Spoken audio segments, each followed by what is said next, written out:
one that ends up being an incredibly interesting map for the way that the attackers can try and breach these defensive holds. Now, it had the distinction of being the most defender-sided map in the map pool for such a long period of time. I think that all the rest that have caught up to it still haven't been given the same spotlight that you know, Clubhouse gets. So if you can manage to pull 2 or 3 rounds on attack away from the defenders and early on, I think that bodes well for your success throughout the rest of the map, whether you're starting on defense or starting on attack. Well, if you get them early on, then it's going to be even more valuable. But honestly, a round on attack is a round, period, and every single one that you can pull away from the defensive team, so valuable.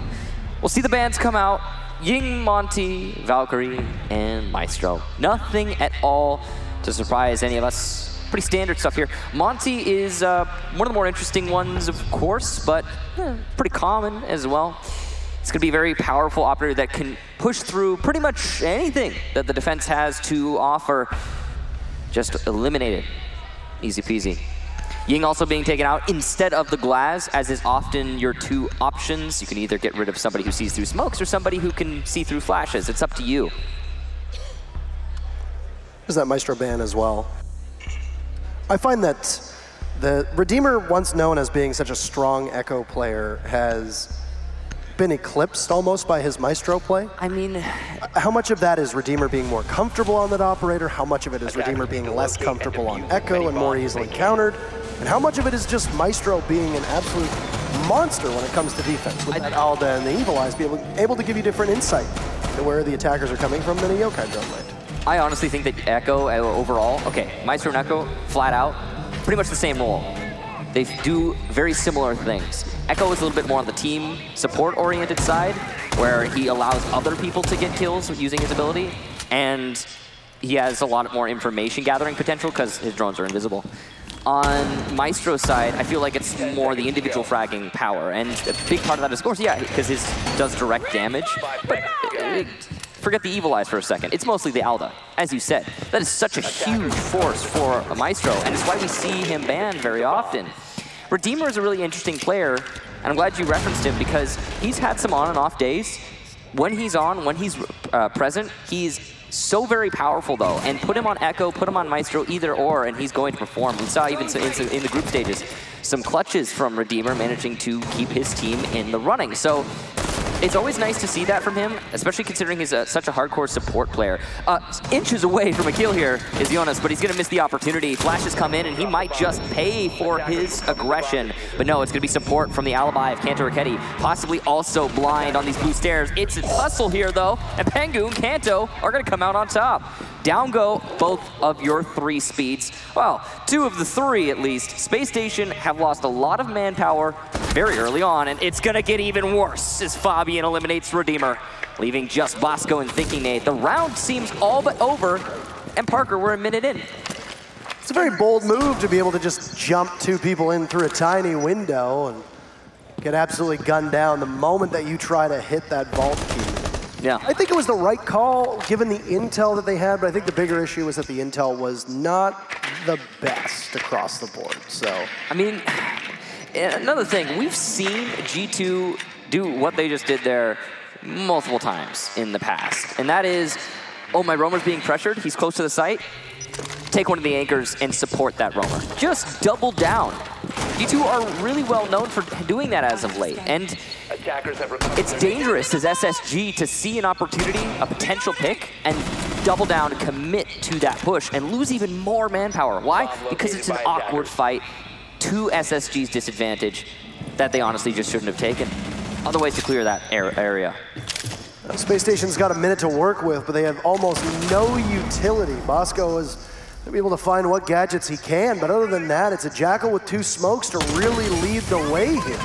One of those smokes will get tossed down in front of Goga's mural window, just on church wall, so that you can have Space Station try to pressure on it. The alibi getting tracked as well, just to try to put some pressure on the G2 offsite players. Pengu's been down in the ensuing fray. That smoke is about to clear in just a second, and you're going to have to see Space Station get a little bit faster. Pengu set back up, and G2 realizes that it's going to be a push over through Moto's side. It's going to be Jonas trying to contest against them, and it's Thinking Nate that falls, leaving Bosco in an almost hopeless and unwinnable situation.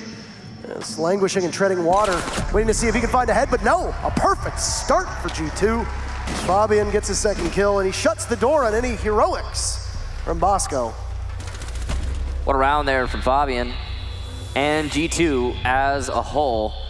3 kills for Fabian right off the bat. A lot of those pretty tight angles as well.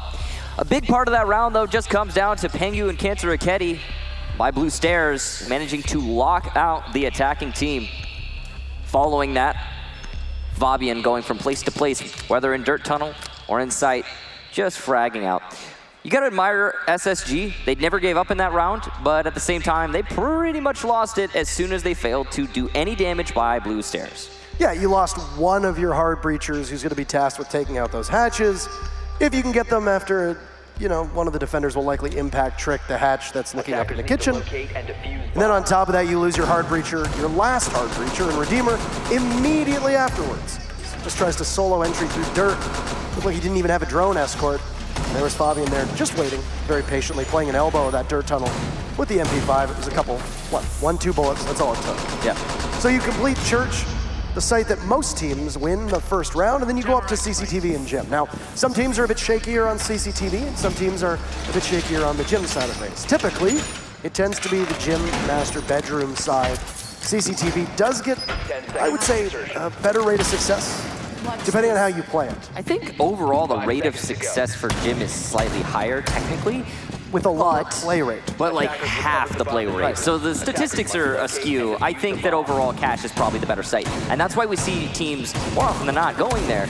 So yeah, not terribly surprising to see G2 here. Of course, if they win this defense, they will go to Gym as their third site because nobody goes to bar. It actually, it's been played a few times and I think it has one of the lowest success rates of any site in the entire competitive map pool. This is actually, just, this right here is interesting and can be a major issue if not played correctly. Yeah. A lot of teams will rappel upside down and use the blowtorch above because you can get picked off very easily if there's nobody watching and covering for you. Now there was cover fire from Redeemer and the wall leading into CCTV successfully opened up. Redeemer sees somebody playing on the mirror window inside of Lounge, and that's an awkward position to play. I believe it's Jonas on that spot. But because his mute jammers were unable to deter the drones, his play is given away. Potentially a flank from stock could see Jonas being taken out very easily here, but that's potential, not a guarantee. It's on SSG to seize that opportunity. Rampy's gonna eat some damage in an initial gunfight, and very low. I'm sure with how much time is left in the round, SSG is gonna decide to reset him, but that is going to cost them a few seconds. This is not that abnormal to see teams contesting Lounge. In fact, Space Station has actually done a strategy similar to this involving castle barricades, but they'll usually castle off the double doors leading over towards Lounge and then have somebody playing behind a deployable shield at the bottom of that half step. That's just behind Jonas.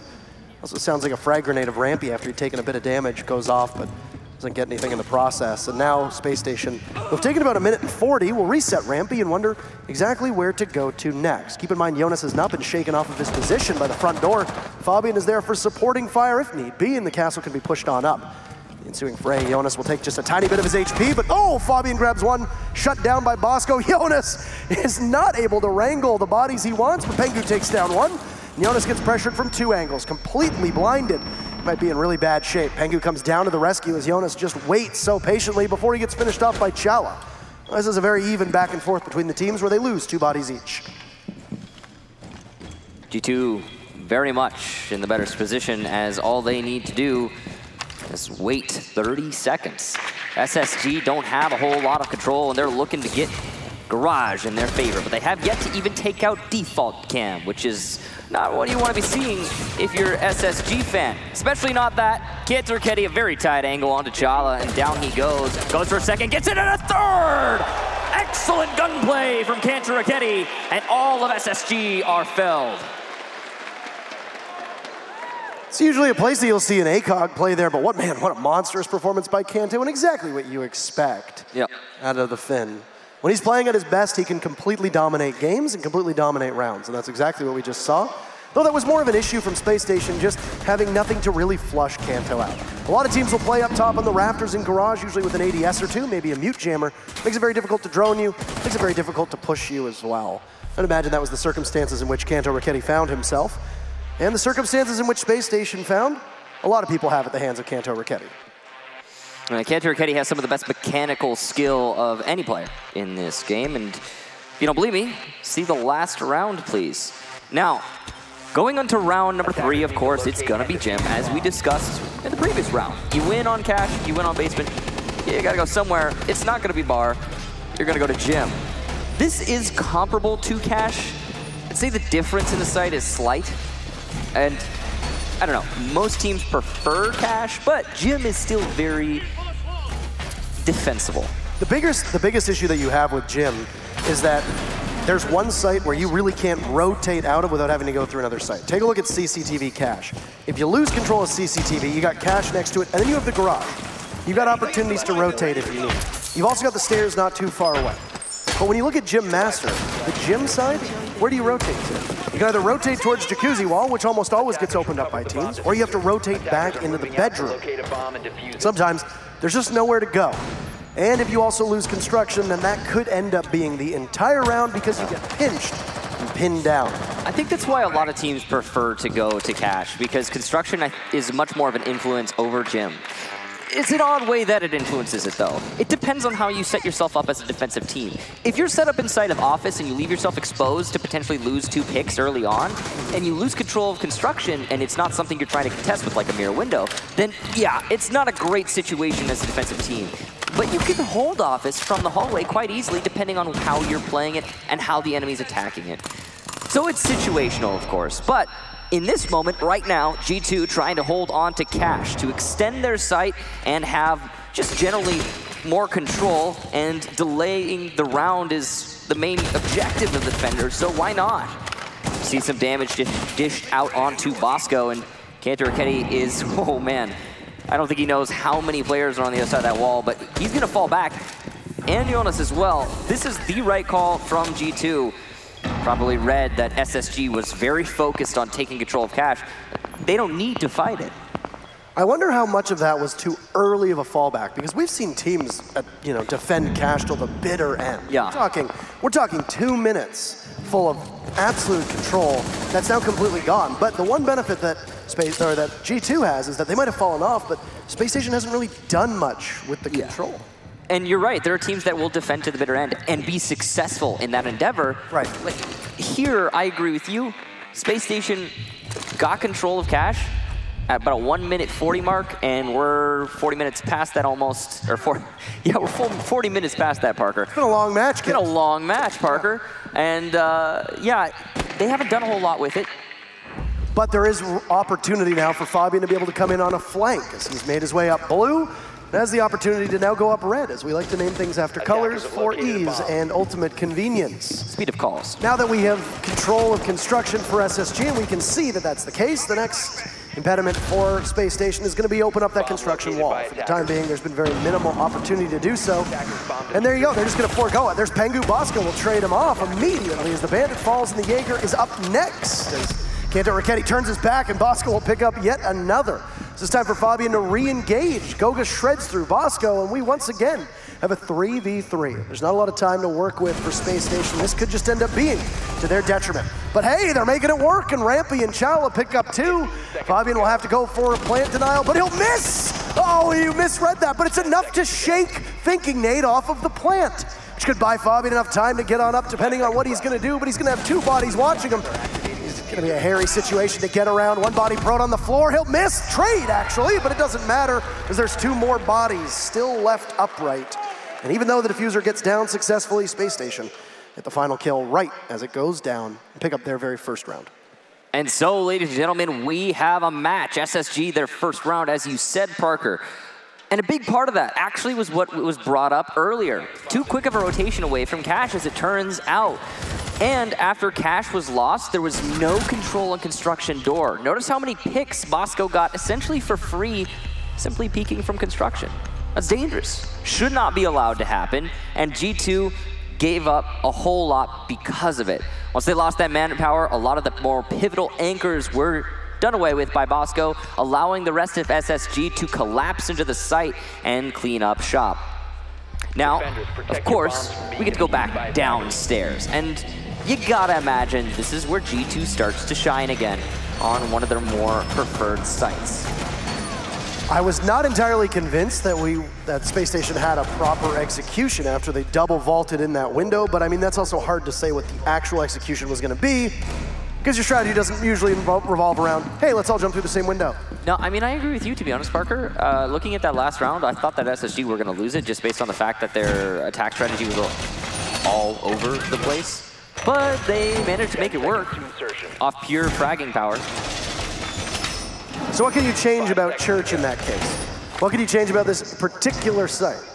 The alibi trick that G2 ran against Mantis and is now using once again at Space Station on this map. Usually just to try and hold off on what? CCTV above and then hold the top of blue? It appears to be the way that Kanto Raketi's gonna play this. He'll make his nest upstairs, might even have some presence in the garage. It's actually gonna be Pengu, so not Kanto. He'll continue on over towards the side of construction. So G2, looks like construction. G2 have adjusted. Right. What? G2 have adjusted their roam quite substantially. They're not holding on to the top of blue as firmly as they had in the previous round. That could just have been the fact that G2 got caught in a rotation, but it is not really relevant in this round as the flashes start coming out on top of Catwalk. It's an easy spray for Kanto Raketi. He's going for a second and just narrowly missing the shots. Units by Oil Pit, gonna throw it at C4, but it will miss. Pengu also holding on to that garage doorway, and it's still full control for G2 inside of garage because they double down time and time again, and they have 3 players holding on to this position. They might lose it yet, though, as Space Station are coming in fierce and coming in fast. By actually being useful there, it will detect somebody outside of garage. Jackal track on Pengu, and he is spotted in the pixel angle. That's unfortunate for Kanto Raketi. Doesn't do any damage to him though, so I guess not the end of the world. Pengu going for a play and a half, and he's gonna get it. Shala goes down, and on low HP, it doesn't seem like the attackers are aware of his position. He might get another, and he will!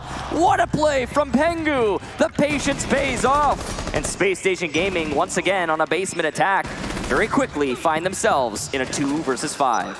This is just a strategy that Space Station never has to encounter in North America, which is a heavy garage presence on Church, but something that a couple teams in Europe do, and because, say, hey, that's the home region of G2, they need to be aware of that and practice that. Like I mentioned, we saw it quite a bit actually in the Mantis FPS game. Now, the one difference was that Mantis were hitting their shots. So far, Space Station haven't necessarily been as accurate as the Korean team that seemed to give so much trouble to G2. A rotate will come in from Space Station, and it's Redeemer and Thinking Nade, this time with Bosco silence. The Jackal will try to use his smokes as best as he can. Amidst the smoking, it's gunned down by Kanto Raketi on a poor peek, leaving Redeemer to use his utility, but the look on his face says, I know what's gonna happen next. A 1v5 with 30 seconds to go. He's got hope in the fact that both Pengu, Jonas, and Kanto are really low. Well, this Thermite's gonna be in a bit of trouble. His entire move is being just broadcast to the rest of his team, and well, you know, duels the Bearing 9, but cannot outduel the T5 SMG. A strange end there as Redeemer manages to last a lot longer than people expected. But Church goes the way of the defenders more often than not, and it's no stranger for G2 this time. Yeah, we're in the often right now, and G2 really setting down the law.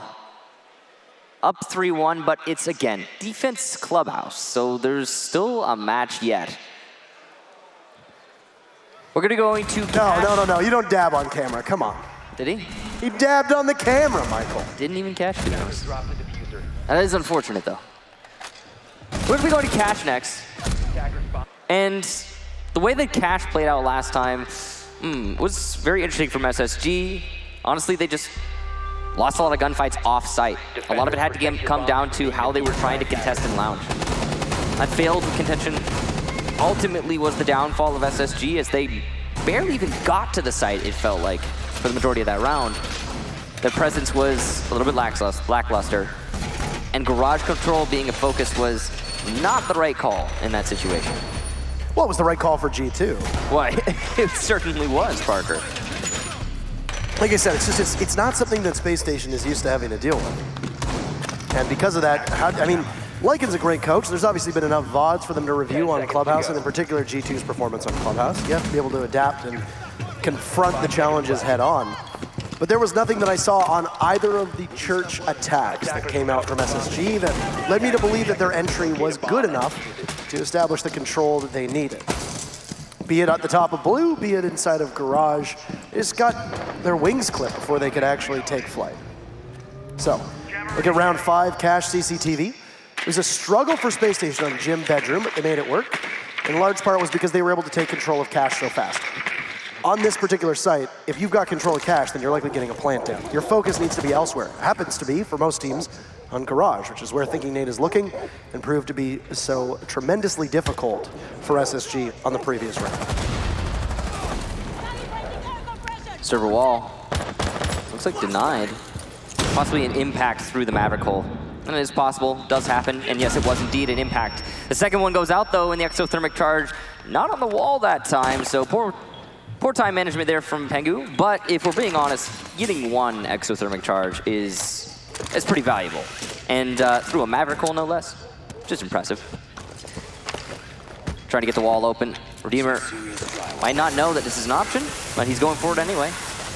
And the commitment pays off. Wall open now, despite the impact tricking earlier. Bosco looking on a long angle towards Garage, and seems to be cutting off rotation here. Oh, Kanto Ricchetti can go for a beautiful run out now, just waiting to see, but there's nobody there, at least for the time being. Reading if anyone's up at the top. There's one body, but he won't be able to see it in time. Kanto, can you lean in as close to the monitor as you can? No, he's not going to do this. This is where Kanto Ricchetti's missing that ACOG right now, yeah, that's, unfortunately. Did Jaeger have ACOG? I wasn't making a joke about that. I was just making it ACOG in general.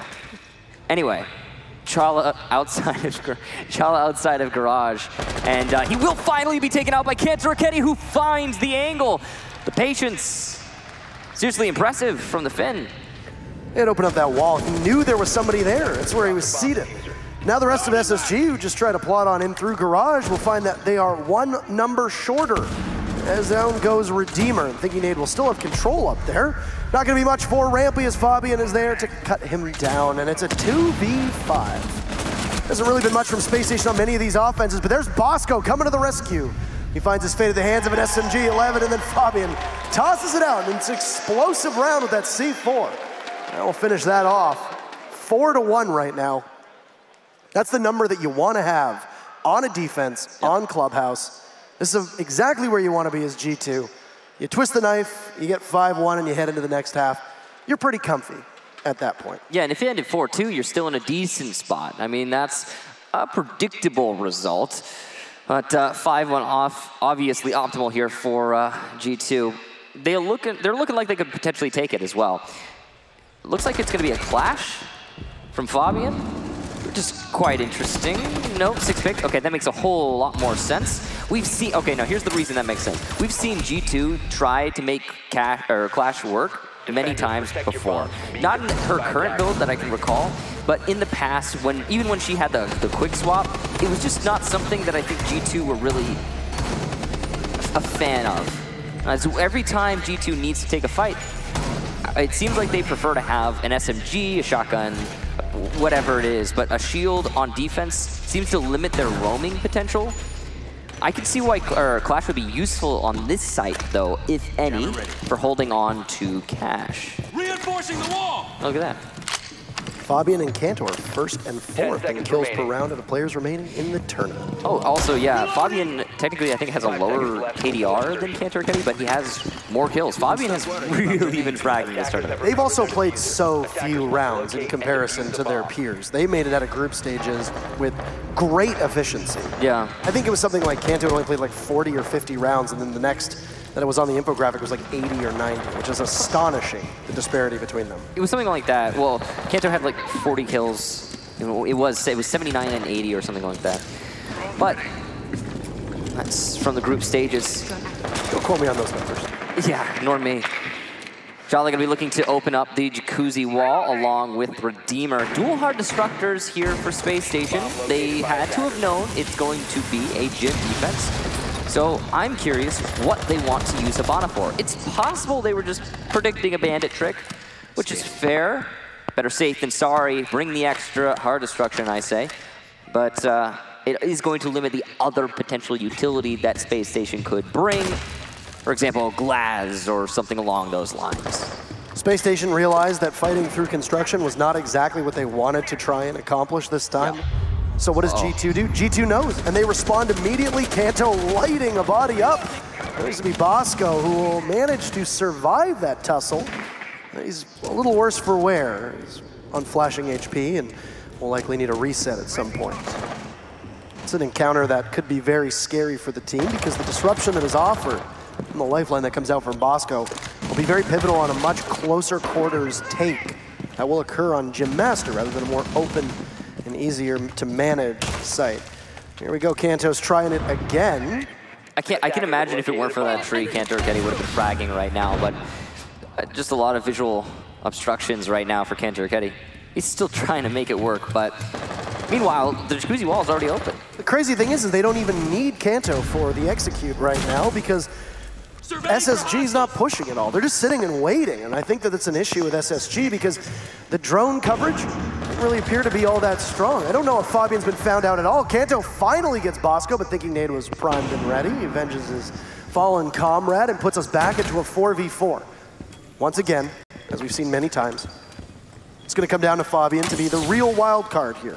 The Gumine gets triggered as Pengu manages to evade the projectiles getting tossed in. He's going to go a flashbang and it'll push Pengu off of that bathroom mirror window, which means that you have to play it from a much greater distance back. If there's anybody who's going to be able to land those shots on G2, it's probably going to be Pengu, given that Kanto is down. Finally, Fabian gets spotted, but he'll fell Chala. Oh no! The Abana just missing the shots that are required to take out the pulse. Blow out the cardiac sensor and you know that you've downed him, but Fabian not confident in his abilities. As Giannis falls on sight, there's Pengu, pistol out. Pengu misses a whole whack of shots before getting Redeemer, re-engaging, missing. Gogo will need to get back up to sight. Waiting to push! Pengu with the pistol, doesn't even need to reload. And a 5-1 split will be the first half for G2's defense here on Clubhouse.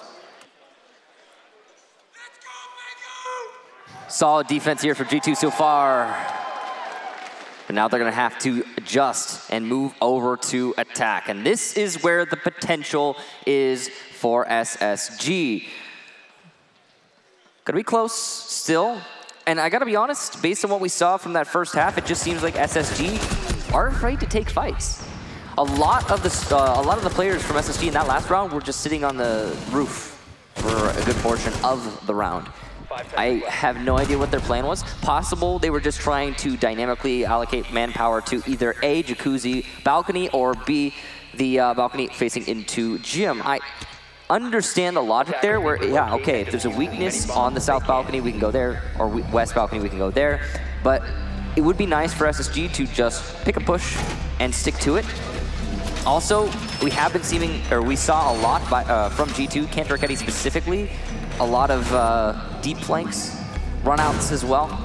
And these angles on Clubhouse especially should be pretty easy for SSG to deny, if we're being honest.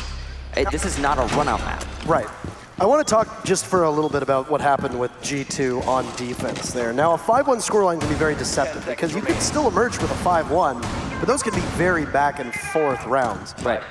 Only time that there was an opportunity for Space Station having control of the site to plant diffuser was on Gym Master, and it was when they were in a 1v3. The rest of the time, they barely even came close to the site, let alone have control of it. There was no post-plant circumstance in which SSG had to win, and there was no clutch potential for G2 because no clutches needed to be there, outside of the, of course, 1v3 that fell apart for G2. It really just speaks to the dominance of G2 on that half, and that's more of a troubling sign than that 5-1 scoreline, because you're not winning, you're winning big. Now, Space Station had an opportunity there to take a tactical timeout. If they lose this round, they're going to be taking a timeout on a 6-1 match point scenario. We've seen teams do that, and a lot of times it ends up being way too late. Possible they just thought the half transition was going to be enough. Plus, they don't exactly know what to adjust for yet because they haven't played against G2's attack. And that's the scary thing about being at 5-1. You've got so little breathing room. I know you're on the advantageous side now, but if you lose, it's done. Wow, damage being done to Chala. Speaking of, he got nothing out of that. Went for a pre-fire trying to get the Maverick. Maybe a right call if you're trying to get advantage, but it worked against him. Rampy's peek, though, will work for him. He's also put down a C4 for a counter peek. Rampy's gonna get shut down from above, though, from Freezer instead of a peek from the main hallway. Good communication there from G2 to relay what is covered and come from the other angles. I don't know why Pengu is waiting. I'm assuming he's just guessing that there's going to be an impact trick, maybe, but the only person who's likely got impacts, or even possible to have impacts, would be Moscow. The floor was not prepped for an impact, so I'm not sure. I was wondering if he was just waiting for a call. It was the mute jammer. Yeah, it was Rampy's mute jammer. You can put it on the little black shelf, and it can block a little bit of that drop down. But because you need so many, you need the Habanas, you know, to detonate. If some of them are blocked, then it's going to be, maybe you won't open it up. You need 4 of the 6. Yep, 4 of the 6. I think that's why you had the Hibana X Kairos. You might have even just doubled up, realizing, hey, we don't need that utility. Yeah. There's 45 seconds left. It's a 4v4. You lit up Chala earlier on when Kanto saw him through the hatch, and then parts of it carved open by the Maverick. 3 bodies from G2 inside a kitchen. They're just going to drop and go for it. And the only coverage is the Yokai drone from Redeemer. Goga trying to go for a plant. There's a Yokai there. Redeemer, are you going to be able to stop it in time? There you go. It's prevented by the Yokai as they try to spot the gadget. They'll get it. Bosco takes out Jonas. There's Redeemer to do the work on the Goga. This Yokai can't do it. Kanto grabs one, and he's in a clutch or kick scenario as Pengu falls as well. Kanto going to hold the wall, but man, a good volley from Thinking Nate will be able to give Space Station a very much needed round. And just a tiny bit of breathing room, given how dire these circumstances are for them at the moment. Still a 5-2 in favor of G2. Way to go, SSG, on that round. The Echo really paying off. Excellent play from Redeemer inside of the dirt tunnel. He did, well, quite a majority of the hold inside of Arsenal was just Redeemer. If we take a step back and look at it, Yokai drones denied the defuse going down, and following that, he also managed to get his frags out onto Goga. We also saw, of course, Rampy with that excellent shotgun play, but shut down from Pengu. All of the utility play from G2 was pretty solid. Redeemer just barely got that kill, as you saw, but he still got it, and that's what counts.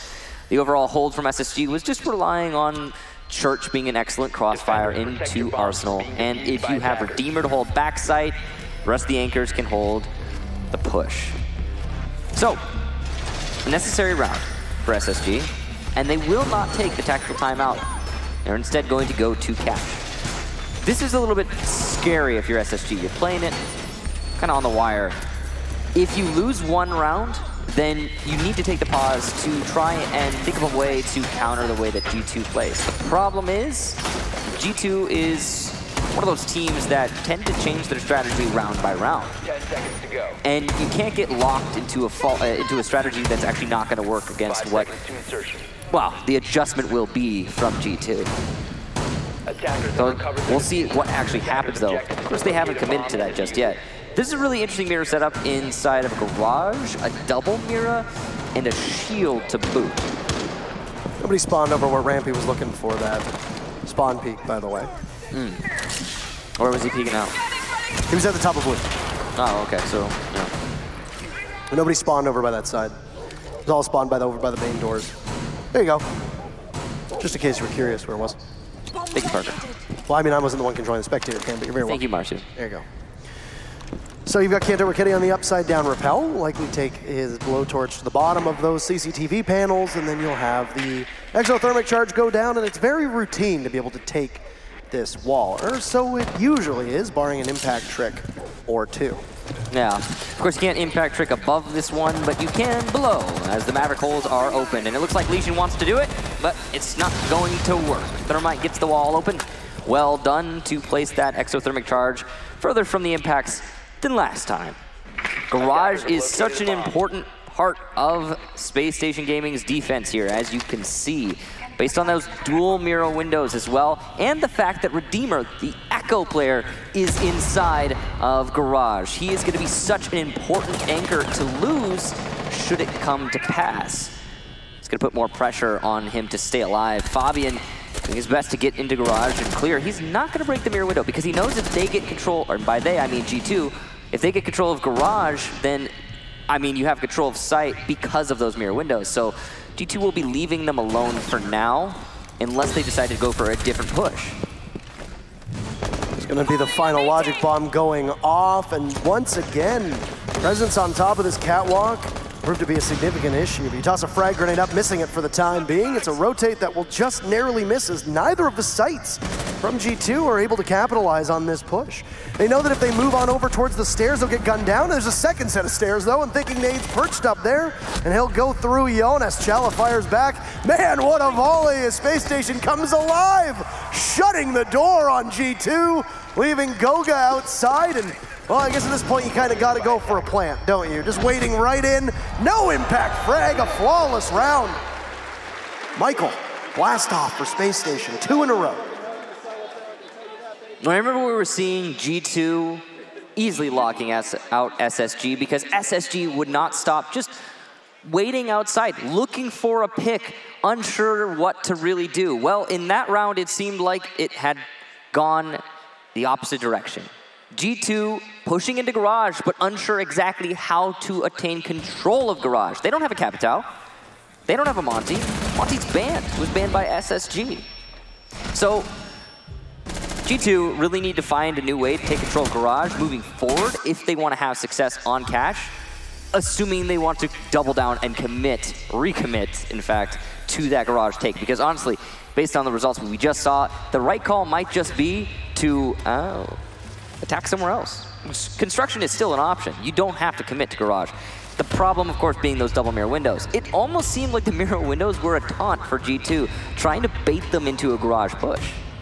Space Station do something similar, baiting a team, I think it was at DreamHack, if I remember correctly, on Bank, where they set up a mirror window inside a janitorial, they popped it, and played very far back over by Skylight, basically invited the team into the site and then completely retook it. A masterful performance. At least I think that was Space Station. My memory is a little blurry as DreamHack Winter was, what, 3 months ago? Well, Space Station, it fits their, it fits them, their identity. They tend to be the team that will bring out the tricks that will trip up your opponent and cause a lot of problems.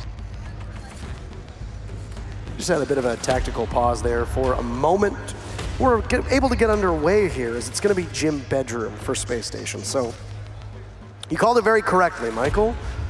You don't go to bar and you don't go to stock. It's been played under a dozen times in all 3 regions of Pro League thus far. Jeez. There's a reason for that. It has a really low win rate.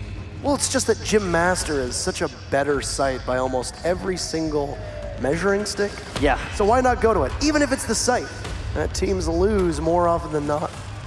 We have our very own kiss cam, so there you go. Cheer! Had a lot of that at Rio. There were a lot of kiss cams earlier. Yeah.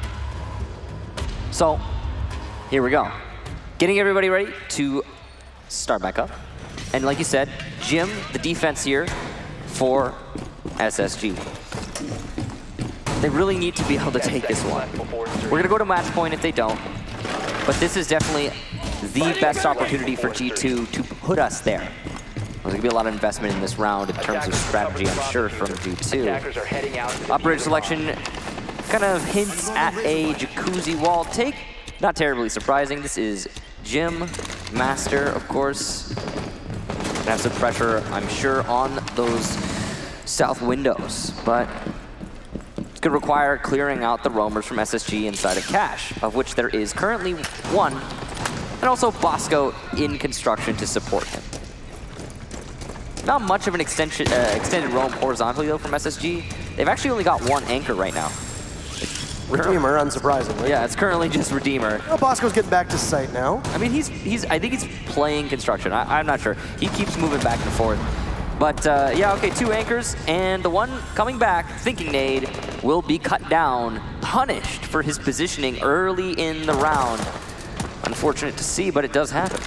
It's a good pick and a good read, all things considered, for Pengu on that rappel on the stairs, heading up, and opens things up by taking out Thinking Nade. Now, at least Thinking Nade is on an operator who doesn't have a ton of utility. Imagining that all of those bandit batteries have already been down, you might have a C4 at best. Well, obviously, it's never good to find yourself in a 4v5 hole, but if you're going to lose any operator, it might be that or the castle that I would probably want to go first. Attackers have located a bomb.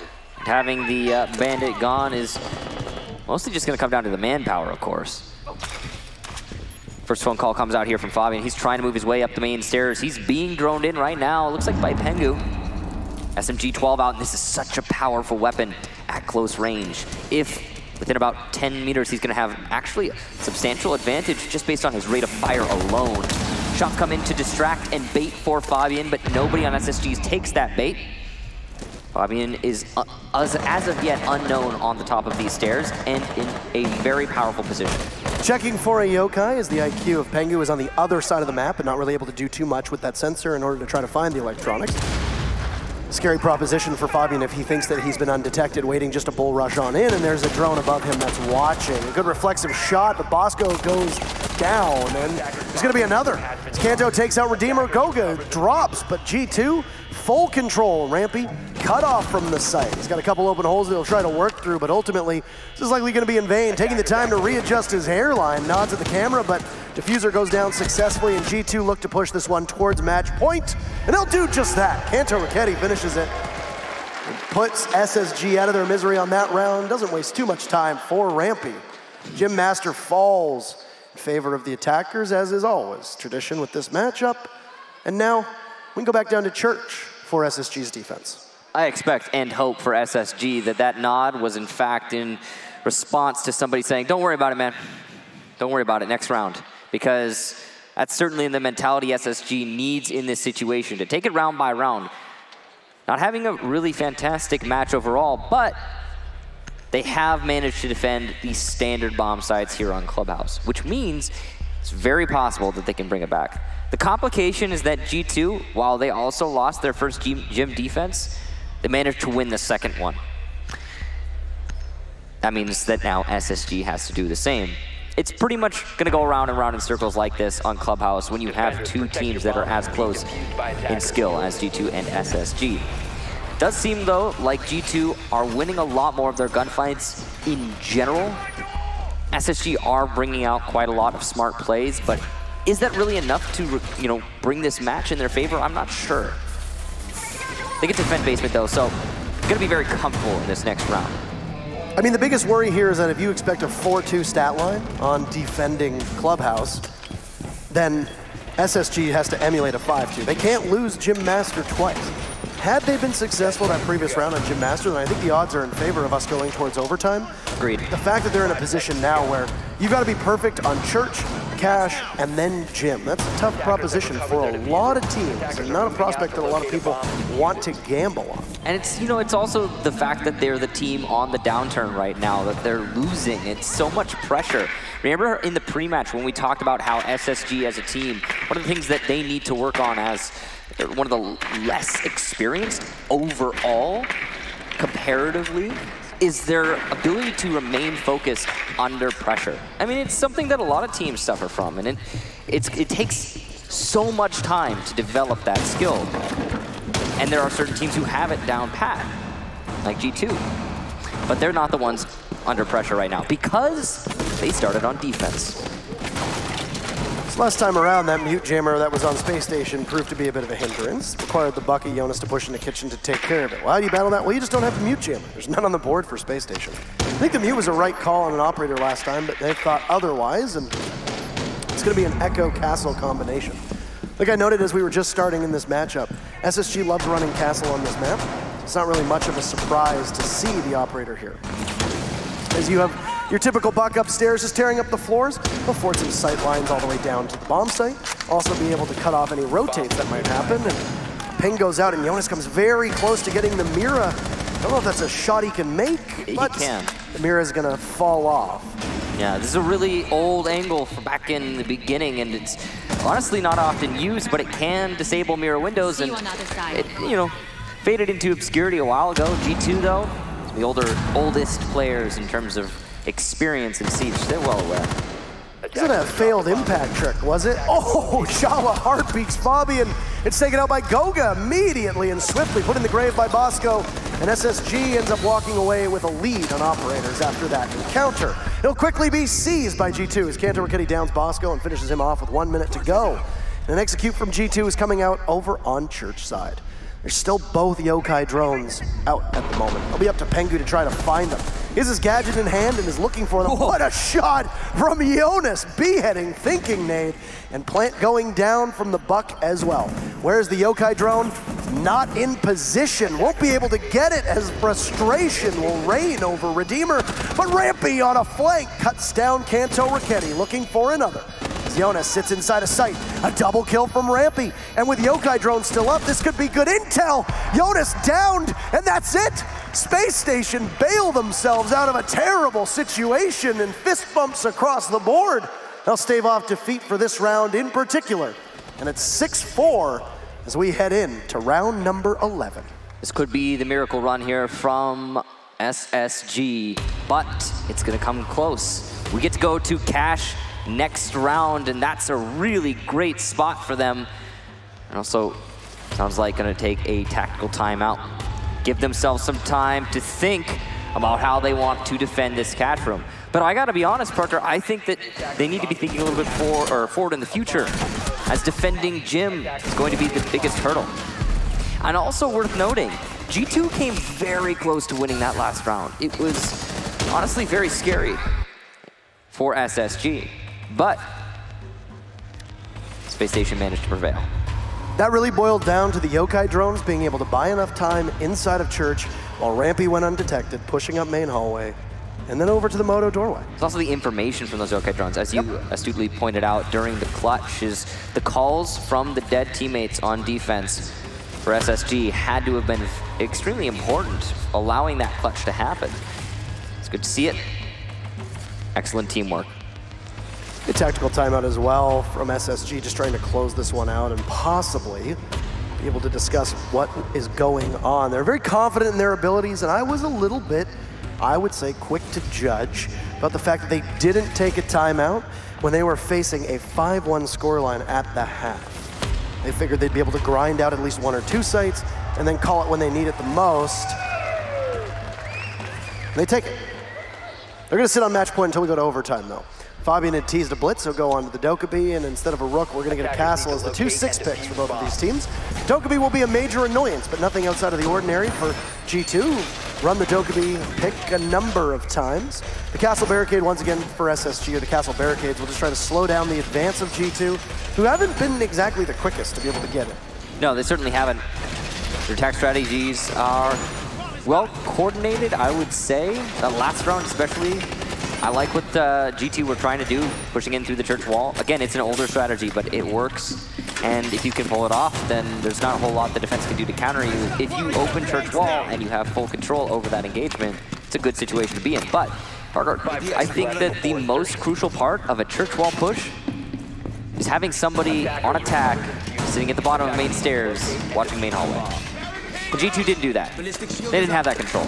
And we've seen so many people, so many teams have that control and give it away and lose the round because of that on attack of the bottom floor during a church take. So, yeah, unfortunate to see from G2. It did cost them the round, and Space Station, I'm sure, very happy about that, as is Rampy, who was the one who flanked through that main hallway. So, a real early pick. Say goodbye to your only real hard breacher, Goga. Can't plant from the afterlife. He probably can. If there's anybody who could, it's probably him. But still, you lose your thermite very early. That's a brazen pick by Thinking Nade. So what do you do now? Well, you rely a lot on your Maverick. And there might actually be a way to cut this wall down. I think it only works on single panels, but Kanto's being just a tiny bit sloppy, and he's about to run out of fuel. I don't think you're going to be able to get in there, boys. You're going to have to go around somewhere else. Did he used all his fuel? I think he still has a tiny bit left. But I mean, why? I don't know. It's that was a weird Maverick play. Yeah. It's a soft wall, I think. You know why he does it?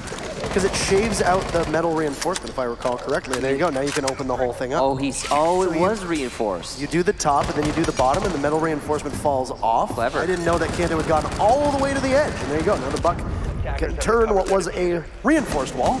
Yeah. I didn't even see the wall before he opened it up. Yeah. It's like magic. Like magic, indeed, Parker. And good coordination there from G2. A little trick that I'm sure you'll see a lot more of in the future. A bomb has been located. Slow going though, afterwards. A little bit of blowtorch here left, but it's gonna be used to get a kill. Look at that. Cantor Raketti knowing the angles and playing them well. Thinking A, playing by the A-bomb chassis will go down. And here's just a little bit more for G2 to work with on this construction wall. They've established so much control with a decent use of their utility overall. Echo drone going to be taken out. It's the Yokai, at least one of them. That's not great to see from Space Station. They got such an early pick, but it seems like every second that passes, G2 is gaining more traction. Here's going to be the issue. 2 smoke grenades get tossed deep into the site as Fabian will activate a logic bomb. Bosco pushes out. Oh, and it'll be Redeemer there with Rampy also adding to the tally. It's Pengu to come on in, sees the Yokai and all the bodies of Space Station off site. Pachala's there, returns back. Pengu takes down Bosco. He's got the pistol out, but he doesn't hold that diffuser. He'll need to retrieve it. Doesn't have a wealth of time to do so. The clock will continue to run rampant over Pengu as he goes over towards red stairs, realizing that being exposed for 7 seconds, unideal. The Yokais might still be in play, but it doesn't really matter. A peel off of the plant from Pengu, and that's all it for time. Save the KD, why not? Space Station will push us to the very final round as they sit now 6-5, and what a comeback it has been. But Michael, they will need to do what they have not been able to do so far, which is win the Gym Master site. G2 managed it 1 of 2 attempts, but it was a close round still. And going to Gym here for the second time, we're gonna need to see a repeat of G2's half, now by SSG on that defense. They have managed to win a lot of these rounds, but it's come close many times. That last round, in fact, it looked like G2 were going to be able to take it. They had a lot of control outside of the site, the periphery, started to push in, and it was an explosive frag fest for SSG to enable a round victory. Then, after the engagement went down, the last 2 players were aware, so little time, let's just play for the retake if we need to, and it was the right call. Now, a little bit of a technical pause here while we get everybody situated, but again, potentially the last round of this match. And here's the thing. If we do get to overtime, a huge part of the result of this match is going to come down to who gets defense first. Because so far what we've seen is Cash, both teams are great at defending. Bottom floor, both teams are great at defending. Gym, not so much. Cool thing is though, if you get defense first, you only have to defend 2 sites. We'll see. We'll get back into this one. You want to make a prediction on overtime or not? No, I don't want to make that prediction. I just solid no there, Parker. I genuinely think this could go either way. The last time SSG defended Gym, it was not great, to be honest. But I think they have what it takes to take this all the way to OT. I think, safe prediction, I think it's G2's round to lose. Yes. I think the safest way to go about this is, if G2 play it perfectly, well, if they play it perfectly, then they can't be stopped. But if they play it well, decently, then I think G2 should be able to take this, push us to map 2. This is Space Station's map choice. Game on the line. Possibility to move on to Bank, G2's choice. Finding yourself down a map. You roll the die on a clash. Redeemer will be switching off of the Echo. Saw him playing firmly in the bathroom, commanding both of those drones, being able to give the information to the rest of his team. There was a dedicated call, I would imagine, that, hey, this isn't exactly the most beneficial. I don't know if he'll have enough torch to get the whole wall after he missed, and it looks like indeed he will just fall off. Well, his goal is to just get so that Goga can go. Yeah, he might just be trying to go for the thermite, but yeah, there it is. It's going to be opened up nice and easy. Not the most efficiency on the map, of course, but I suppose it doesn't really matter in that situation.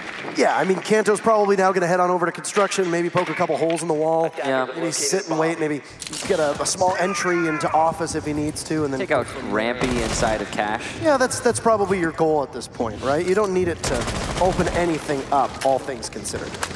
One thing that is quite beneficial for Space Station is the last time they played on this site, they lost thinking nade really early as he was trying to come back to site, possibly being recalled by his teammates, and Pengu was there to gun him down.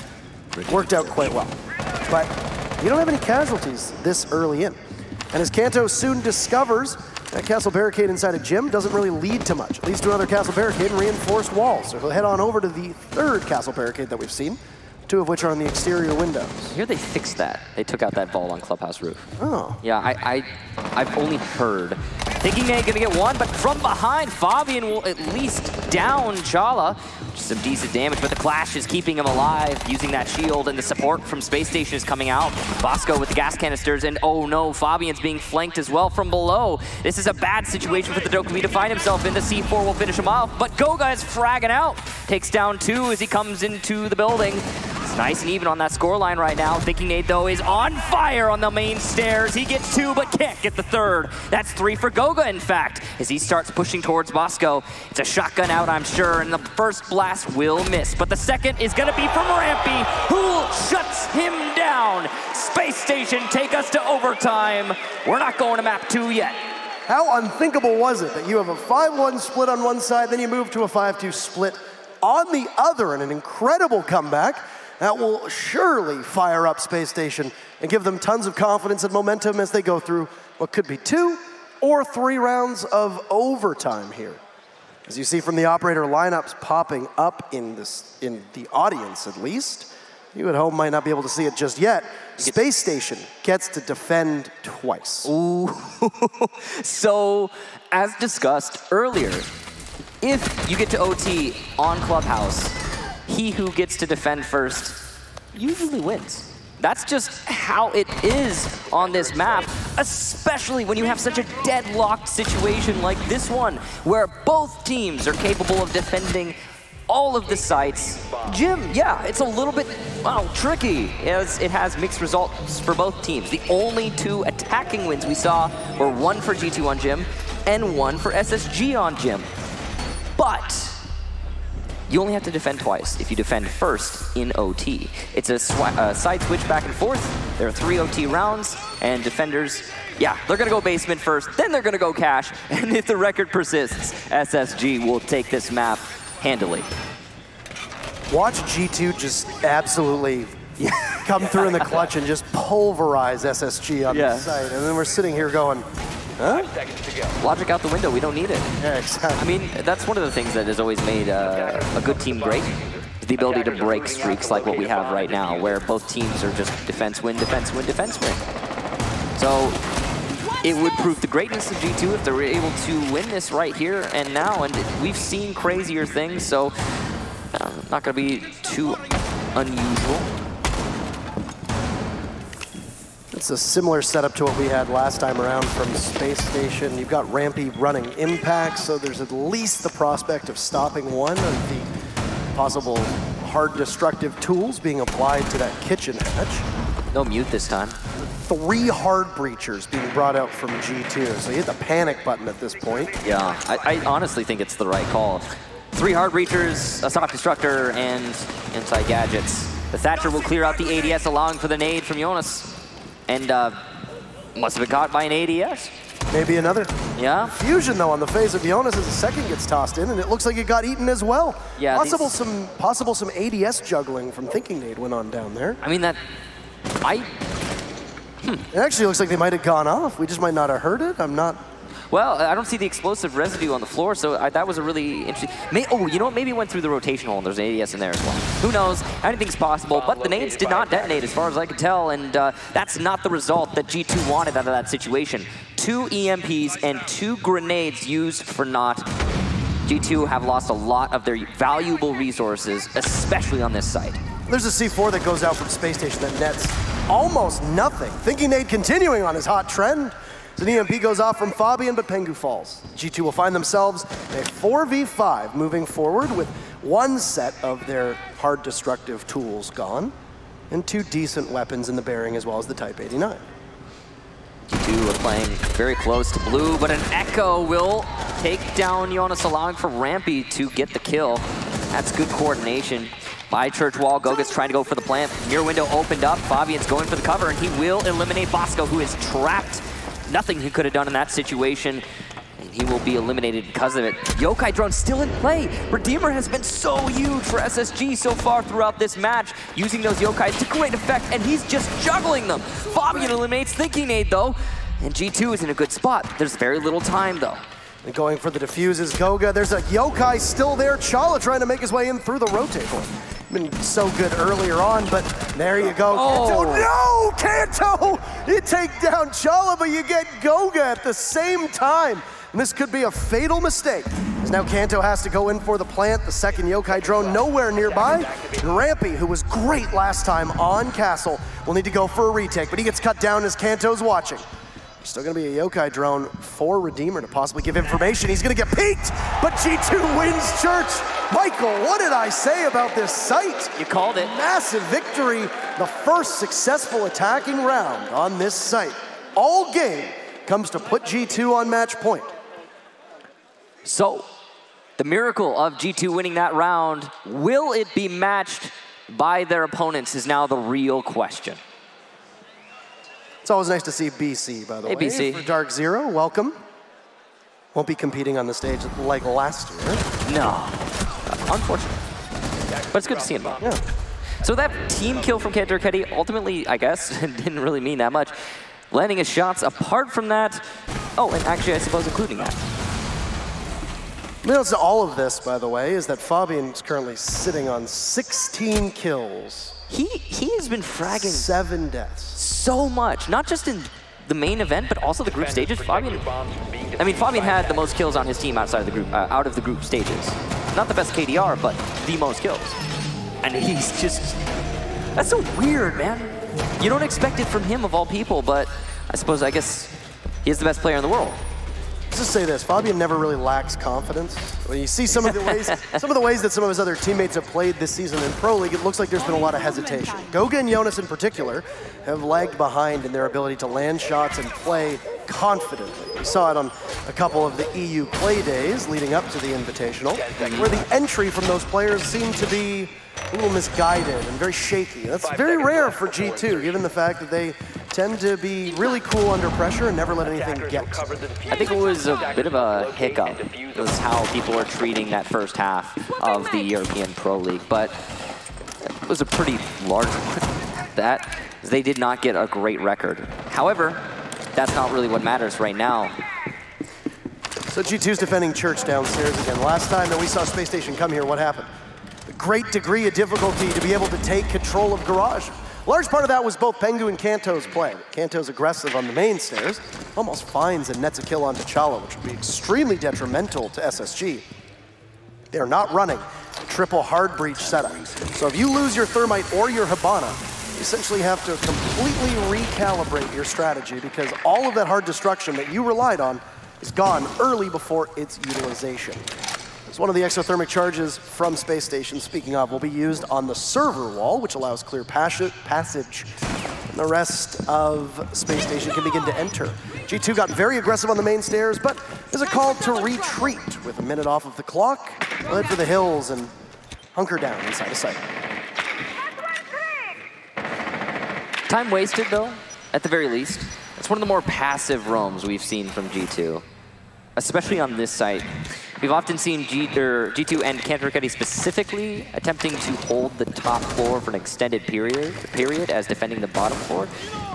It's an interesting strategy, and it's actually worked out for G2 a lot, but they're not committing to it this time. Possible that they were afraid of SSG cutting off the rotation and managing to cinch around. And when the pressure's so high, I don't really blame G2 for playing it safe, especially considering Space Station Gaming have not had a very quick attack here. I mean, we're down to the last minute. Drops are still being opened up. I mean, you don't need to play aggressively on this site. You can make it work, but you don't really need to get a full court press, essentially, when you're attacking on Church. Teams are able to perfectly defend it, having a body inside of blue, a body inside of dirt, and the other 3 inside of the various sites. So I would imagine that it's going to be pretty par for the course for G2 to just sit along for the ride here. Possibly lose some X-Karos, a perfect impact trick from Kanto. But Bosco goes for him. He gets Pengu instead. Kanto has been downed, and now Jonas under fire as well as Kanto, just trying to crawl away. See if he can get revived by one of his teammates, finished off by Bosco. A second kill for the Jackal, as SSG will begin their assault. It was only a couple minutes ago that not a single team had prevailed on attack But this time it looks like we might go 2 for 2, especially if SSG continues on with where they're going. A third for Bosco as he takes out Jonas. Bosco silenced, Chala goes down, Goga gets traded off by Rampy, and Fabian inside of Dirt will have 3 bodies to find. Adding to his stats, he'll take out Rampy. Diffuser going down from Redeemer. Where are you, Fabian? Can you get the drone in place? It gets shot at the last second! An incredible opportunity from Thinking Nade, and Fabian is trapped in Dirt. Look left, look right, but you're not getting out of there alive! Thinking Nade propels us to the final round, 7-7. Oh, hey, Young. That was an incredible clutch there from Thinking Nade specifically, starting with the Yokai drone. He managed to lock out Dirt Tunnel rotation as well, but that Yokai drone was absolutely perfectly shot. And I honestly expected us to see us end the map right after the Yokai started coming out of Dirt Tunnel. It's unfortunate for G2, of course, that we didn't have a Yokai drone positioned inside of Arsenal from the get-go. But SSG, I mean, what a round. It all started with Bosco as well, just inside the kitchen, managing to get that early pick onto Pengu, who was just trying to protect his teammate of Cancer Raketti, who had been downed. Following that, there was not a whole lot of recovery from G2, and SSG saw their opportunity and picked up the pace. They did not relent for a second. Every single time someone from SSG was felled, another player would take his place and refrag. They kept that manpower advantage throughout the round. We have a tactical timeout here from G2, and I think it's appropriate timing considering they have no other opportunities besides now. I mean, you saved it up until this point, why not go for it, right? Now, G2 has gone through the group stages and up to this point have not dropped a single map. This is the very first time that they are in a position where they could find themselves being punished for that. And Space Station not having a lead at any point in this match so far, but they're going to sit on match point for the very final round. They just keep bringing it back. And this is the inverse of Space Station Gaming. The team that ties every single time, the team that seems to fall apart in the matches where they have such a massive lead, they have been able to dig deep and find some kind of hidden land power to go from a 5-1 deficit to a 7-7. And we've seen 2 successful victories from the attackers on Church, and SSG is going to roll the die and really hope that that number doesn't become 3, as they'll go back down to Church for our final defense before we head to Bank next. So I realize that we've just seen 2 successful basement attacks, and that might blunt this a little bit, but SSG again gets to defend the bottom floor because they were unsuccessful. So now the advantage that G2 earned by successfully attacking the bottom floor works against G2 in this round. And that has just gotta hurt so much that, you know, because you were victorious, now it's gonna be even more difficult for you to win the map as a whole. Winning the battle and potentially losing the war could be the story here for G2. So far during the Invitational, only 3 maps have gone the full 15 rounds. I feel like Flynn casted every single one of those. Yeah. Poor guy. Was it in the group stages? Probably. Day 1, right? Yeah. Mm-hmm. How do you want an exciting match that's back and forth? Give it to Flynn. Day 2 on Stream B was as well pretty long. Yes. Long days, but exciting matchups so far. And that's exactly, I mean, the correlation is pretty strong there. And unless this is, now there's some ambiguity with that stat. Is this the 4th map or is this the 3rd map? We don't know. Oh yeah, that's true. That's absolutely. A good question. Yeah. Is this the 3rd or the 4th? I expect to pop up at some point. I feel like Spike is accounting for both. I feel like it. Yeah. No. Anywho, G2 has taken a minute so far, and the Blitz gets pulled out. Our first shield operator between these 2 teams. It takes 14 rounds to get there, and in the 15th round, well, Pengu, who jokingly called himself a shield main for this team, will go off of a hard breacher, foregoing the Hibana play. I mean, he's the player who brings a shield when no one else wants to bring the shield, so he kind of is. Oh, this Twitch drone from Fabian, it will be very effective at just sitting and waiting. Now keep in mind, Twitch drones make a lot less noise, and because of this, you can put it in positions where it might not be found. If you're not using it for tasing, it can be a pretty potent tool for recon, but there goes one of the drones, as we see just for a second a glimpse of Pengu trying to push up through Dirt Tunnel, but he gets hit by a Yokai drone in the process, and concussed for the time being. What a start! Rampy tosses up a C4 and it connects, and it just looks like another day in the office for him. Bomb located by The Twitch drone's likely brought to eliminate the yokai drones. You can't really be doing anything with IQ when you're going into the site, so this is a good pick from Fabian, but oh no. Thinking Nate has somehow managed to make his way out of Oil Pit. What has happened? Why was the Claymore not on the ladder? Doesn't matter at this point, Fabian doesn't seem to be aware. And if Thinking Nate times his flank properly, he could win this round for his team. He's giving his position away, and there comes Thinking Nate as Goga takes him out, but the refrag is a bit too late. 40 seconds to go. You've lost your buck and you've lost your Twitch. That drone might still persist, but here's the Bandit. As the shield will push up, Rampy's got his cover. And ladies and gentlemen, it looks like we've got liftoff with Kanto in a 4v1 with 30 seconds to go. Fighting from behind the entire map. Is there gonna be a miracle? There won't be. There's a shutdown and they're fired up. Space Station will take their map and we'll go on to Bank. What a win from Space Station Gaming, defying the odds and breaking the monotony of that map. Very impressive to take Clubhouse. Getting to defend first really helped them there on that OT, but they still had to double down on the advantage by losing it early, their first defense not going their way, and they had to do exactly as G2 did, which was win an attack on the bottom floor, and they accomplished that. Well, that's a C4 right there that upon further inspection from Jonas will likely anger him as he looked well away from the blast radius, or at least on the very cusp of it. Probably shouldn't have taken him out, but hey, it did. Looked like he was pretty safe at that point. So we'll take just a second here and we'll go towards map number 2. Now when you look at a map like Bank versus a map like Clubhouse, Bank is much larger. It's going to require a lot greater scrutiny of where your defenders are going to be playing, and your entry needs to be very strong. I mean, you don't need to look too far back, only to a couple hours ago in the Fnatic Nora Rengo matchup, where an inability to drone and an inability to coordinate with your teammates to flush out the offsite players is your undoing. And as the match goes on, they realize that your ability to run over your opponents and catch them off guard can work quite well. Now, ultimately, there's some room for improvement there from both Fnatic and Nora Rengo. But G2 plays very unpredictably. And we can see that translate very well on Bank, especially when you look upstairs at defending CEO or even Teller's Archives with a second floor hold. That CEO site has been so inconsistent as of late on Bank, and it's one of the more popular sites that we see play it as well. The results are varied. We often see teams come from Skylight or main lobby. Those are the two primary attack strategies.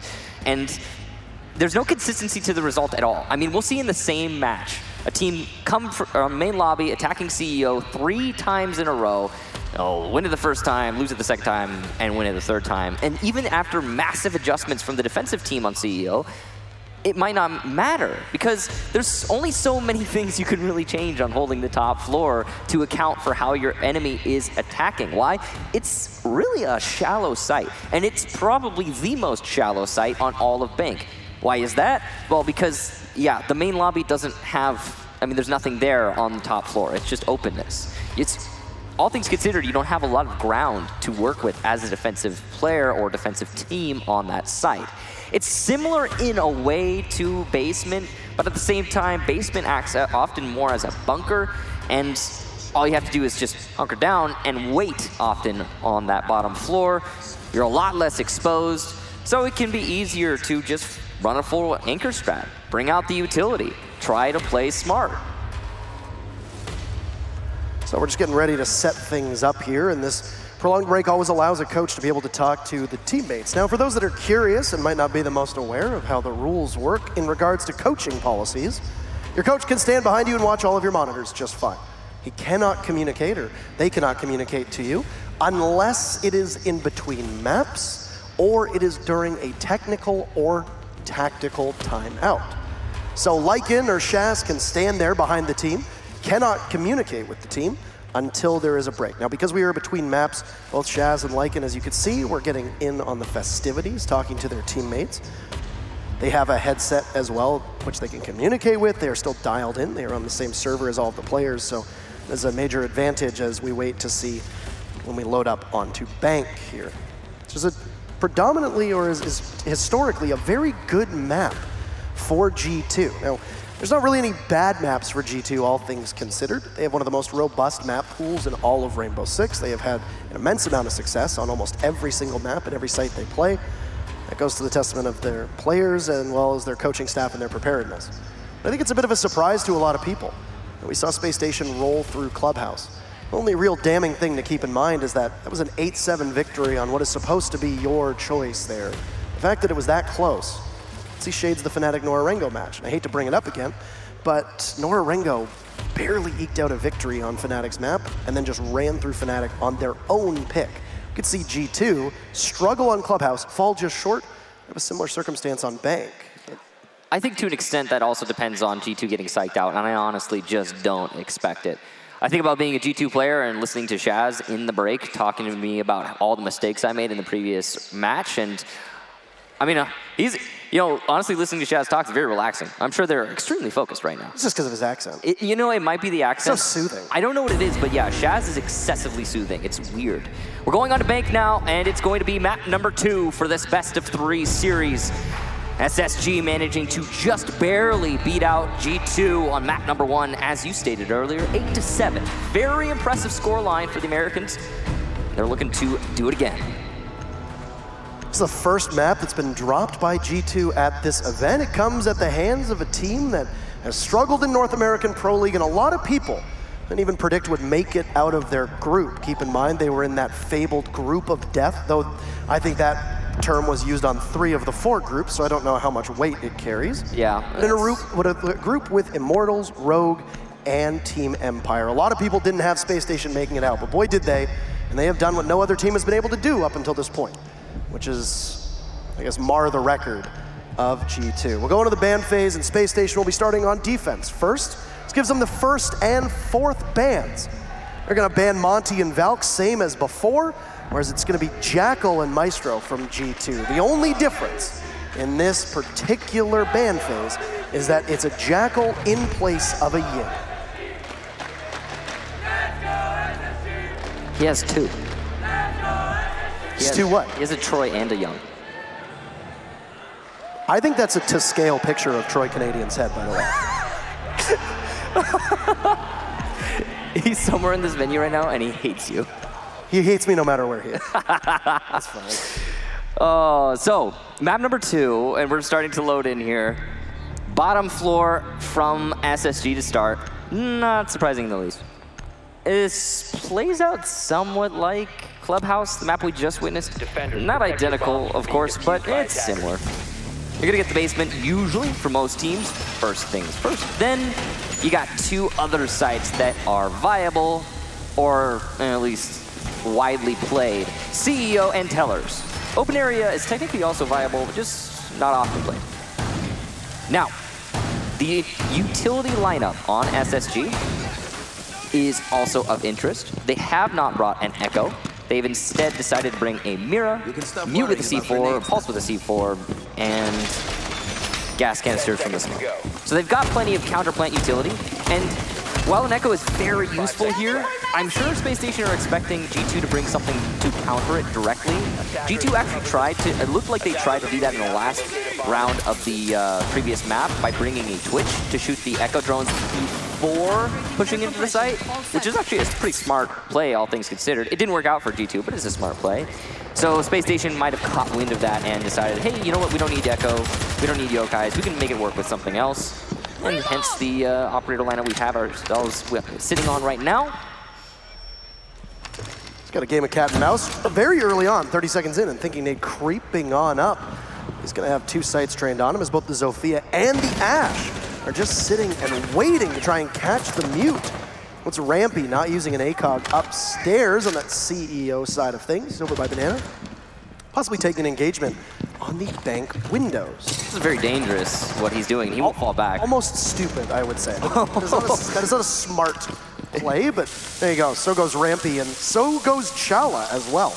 I did not see where Chala died, but as the Mira, it's kind of puzzling that he's the first one down. It looks like it actually might have been downstairs, potentially? Could have been through a hatch, he just wasn't paying attention. Now, maybe, yeah. Keep in mind, we usually see one of the hard breachers get banned here on Bank. Due to preference on the both Jackal and Monty bans, well, you have all 3 hard breachers available. This is going to make this site in particular very difficult to defend, or at least more difficult than usual. So you've got all 3 of them being used by G2, and not really much of a surprise there. Sloppy play from Kanto as they just lose a drone for no real reason. It is sloppy. I mean, he clearly wanted to clear out nothing, but yeah. Well, there was a barbed wire, but I mean, I don't think there was, actually. No? No residue there of barbed wire, unless it glitched out, but so, yeah, weird. But, I mean, using a breaching round to take out your own drone, it really is an interesting play. I mean, we all make mistakes, Parker. It happens. Kitty's nuts.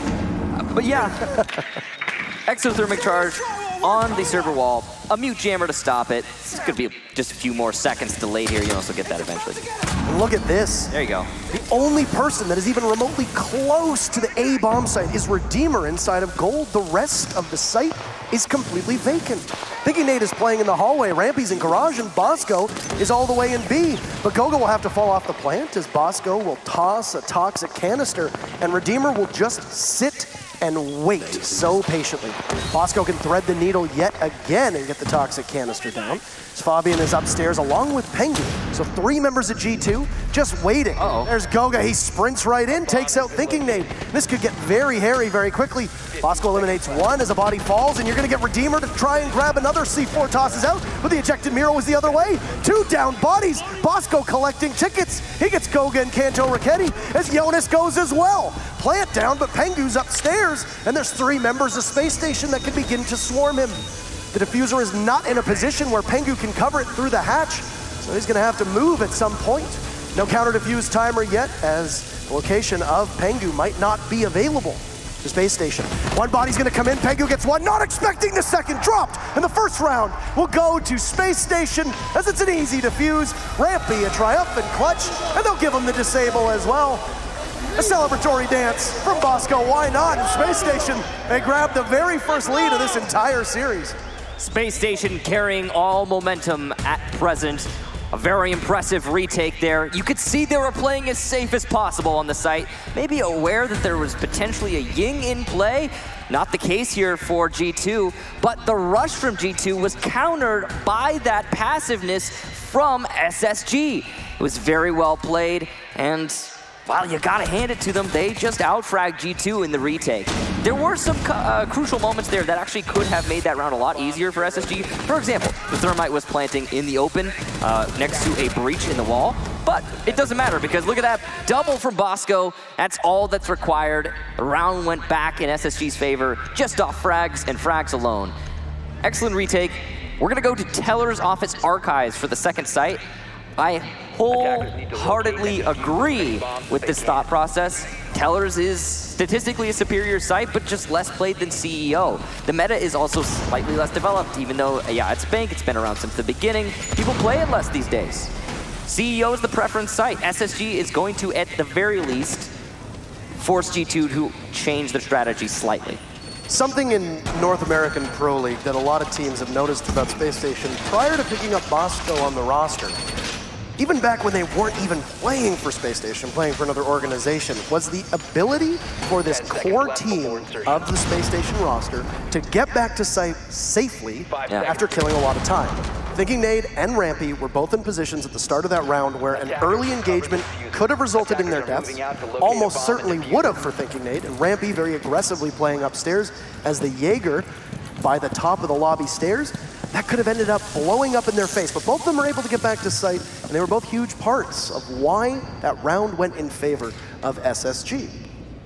So, a little lesson there. You take a gamble on map control. Once you realize that you've got enough time burned off the clock, you don't necessarily need to provoke a site or a fight when you're playing on a site like CCTV downstairs or lockers, and you can comfortably fit everybody within the confines of all those walls. A bomb has been located. So, here in this round, only 1 anchor currently actually for SSG, and it's going to get a rush from G2 because of that. No one inside of B from a Space Station, but Pulse, Bosco specifically, he's not calling this out. Where's the rotation from SSG? Kenny cuts it off, and it's gonna be a plant inside of Archives. A poorly established defense from Space Station, as no one was holding onto Archives throughout the round. Thinking Nade's gonna get Pengu though on the retake. Bosco using his pulse, and he'll get one himself. An excellent headshot through the wall, but they're running out of time. The diffuser going down and ticking away. G2 still has plenty of manpower in a position to hold this, but I don't think they have the angle. They probably don't. Goga's gonna need to get aggressive, but he'll be shut down. And oh no, the disable denied. What a double for G2. One for Fabian, one for Jonas. From behind in small office, another one for Fabian. And Jonas in the main lobby is gonna put Rampy on the floor, but there's no time. It doesn't matter anymore. G2's gonna take it. An excellent rush into Archives. That pull from the Zofia into the main lobby on the exact location of the diffuser is the only reason why that round doesn't go for SSG. Beautifully timed by G2, just to be able to move on in, as it looked like the two GIGN operators camping on top of that diffuser were going to be able to get it. But Fabian's push on up was so well played and ended up being Jonas. Right there, that saves you the round because you were down to a second on that disable time, and you almost had SSG grab that disable from right underneath your nose. Excellent play from G2. A good recovery from SSG, but just a little bit too short. And once again, it's very similar to the very first round. Space Station had minimal bodies playing on site. Same thing happened. But the difference is that on a site like CCTV and lockers downstairs, there's a lot of map that you got to control before you can get on in. There's a rhythm to it. And with this site on Tellers, when there's nobody seated there and there's no presence on that second floor, that whole site is yours for the taking, and that's what G2 did. They took it. They got that diffuser down in a position where they could reliably watch it. I mean, remember Fnatic Nora earlier in the day? We saw a Tellers attack from Fnatic where Nora were set up above. They had impact holes to cover Archives. And as Fnatic tried to rush into Archives, which was empty, they were mowed down one after another. Could you imagine if SSG had established themselves in a similar way? We probably would have seen a very different result. But a missed opportunity from Space Station, and not the greatest setup initially into the round. G2 will always take those opportunities when presented. Now, going back to Tellers, and I think it makes a lot of sense, because if we're being honest, SSG were very close to winning that last one, despite not being able to deny the plant in Archives. This time around, Bosco will be playing Archives, nice and snug and ready to go. But he's also, again, the only anchor. And this is just a bit of, again, it's a gamble from Space Station. They're relying on the retake potential, and I believe that's a good call, knowing Space Station, but why not two anchors? Why not one for each site? It's questionable. There you go, you got Bosco nestled up in B now with Chala not too far away with a rotate if needed. There's a Yokai drone in open area that you can just sit and have it watch for you, as Jonas will drone it out and wait to see if map control can go for G2. Chala takes out the drone and then just retreats. Rampy's gonna be in the very first encounter. Oh. He gets Kanto, picks himself back up, but Pengu is right there. And it'll be a good trade. Take out the Ash for the Doc. Well, it's pretty even as all things can be considered. Take out one of the best players on G2. You take out one of the best players on Space Station. Fabian walks right in, gets a freebie off of Thinking Nade, as I don't think the Rook was anticipating that much of a push. But he should have heard the door break, and he absolutely should have heard that Cam go as well. Possibly thinking that he could win an engagement, but the 3-speed of Fabian was just too quick for him. That means that control on that second floor is fully G2's with 90 seconds into the round. Pretty good timing, all things considered. Yeah, losing Kenny is harsh, but overall, Space Station are in a great spot right now. And Fabian, again, has been fragging non-stop, it feels like, through this tournament. So the fragging power on G2 is certainly not limited in the least. Chala playing just inside of Tellers, and he's the only one holding this position. Redeemer's got himself set up inside of open area, and Bosco in Archives. Vertical pressure here from G2. Those are the breaching charges coming out from Jonas in all likelihood. It's very good to establish that rotation cutoff between A and B. Bosco's gonna go for a run out, as will Chala, who challenges onto Goga. And these aggressive plays from Space Station are almost working out. Bosco gets shut down on the flank, expected. Chala's going for a second, but he misses some crucial shots. It's unfortunate to see, but it does happen. Jonas doesn't lose those at all. Even though he did take a bit of damage, Fabian grabs Chala, Pengu falls off the defuse for the time being. Redeemer's got 20 seconds. But where's the yokai? Zofia will present herself and Redeemer will shut him down, but that might be an impactless frag, as now Diffuser goes down and Redeemer will need to wade his way through the site. So there's a rotate hole for him to work with, as Pengu's gonna sit and camp it. The proud mother of a Diffuser sitting just a couple feet away from him. Fabian moves on over towards the teller's desk. Redeemer will put in a yokai drone. We'll see Pengu gets promptly shut down. Pengu rotates, and Redeemer and Pengu will be in a standoff. Gumain will hit. Fabian there taking damage, but Pengu prone. Easy clutch. G2 will take the lead for the first time on bank. And Teller's Archives, not looking so strong for Space Station. Certainly not like their CCTV defense downstairs. Good news. They can go back as it's unlocked at the conclusion of this round. Suppose I spoke too soon for this particular match. It seems as though G2 has Tellers on lock when it comes to that attack. In Space Station, yeah, okay, Rampy hit the shot on the decanter Getty there, and it was very impressive. But why is he positioned in the main lobby is the real question. Giving himself away there, unfortunate. This is really great patience from Jonas holding that angle, expecting the flank. It must have been a call from a drone to make that happen. Overall, the attack from G2 was very well set up. They managed to take top floor control, use the vertical pressure, those breaching charges to cut off rotation between sites. The roamers by open area were effectively useless, as G2 didn't need to clear open area in order to take that site. And it's going to be a rotation from SSG. They will go to CEO. The tricky thing is that this is not necessarily an easier site to defend than Tellers. This is honestly on about the same level. And if G2 plays the way they were playing in those previous two rounds, we might see a similar result. G2 managed to put themselves up 3-2, or 3-1, pardon me. Here, then it's going to be very difficult for Space Station to bring it back at this point. It's also really, I don't know, I guess surprising that we're going to see Space Station go CEO when they could go basement. Attackers have recovered their diffuser. Very curious as to why you go up to CEO when you have CCTV available. Yeah, I don't know. It worked. It worked really well. It worked really well, all things. It did. When you really think about it. But all right, I guess you go for a CEO. You know, one thing that's really curious is we have both Ying and Glaz in play here, and we have yet to see either of them. When you mean in play, you mean unbanned. Yeah, not being banned that's the curious part, isn't it? They're so often banned, and when not, usually they get played, especially on maps like Bank.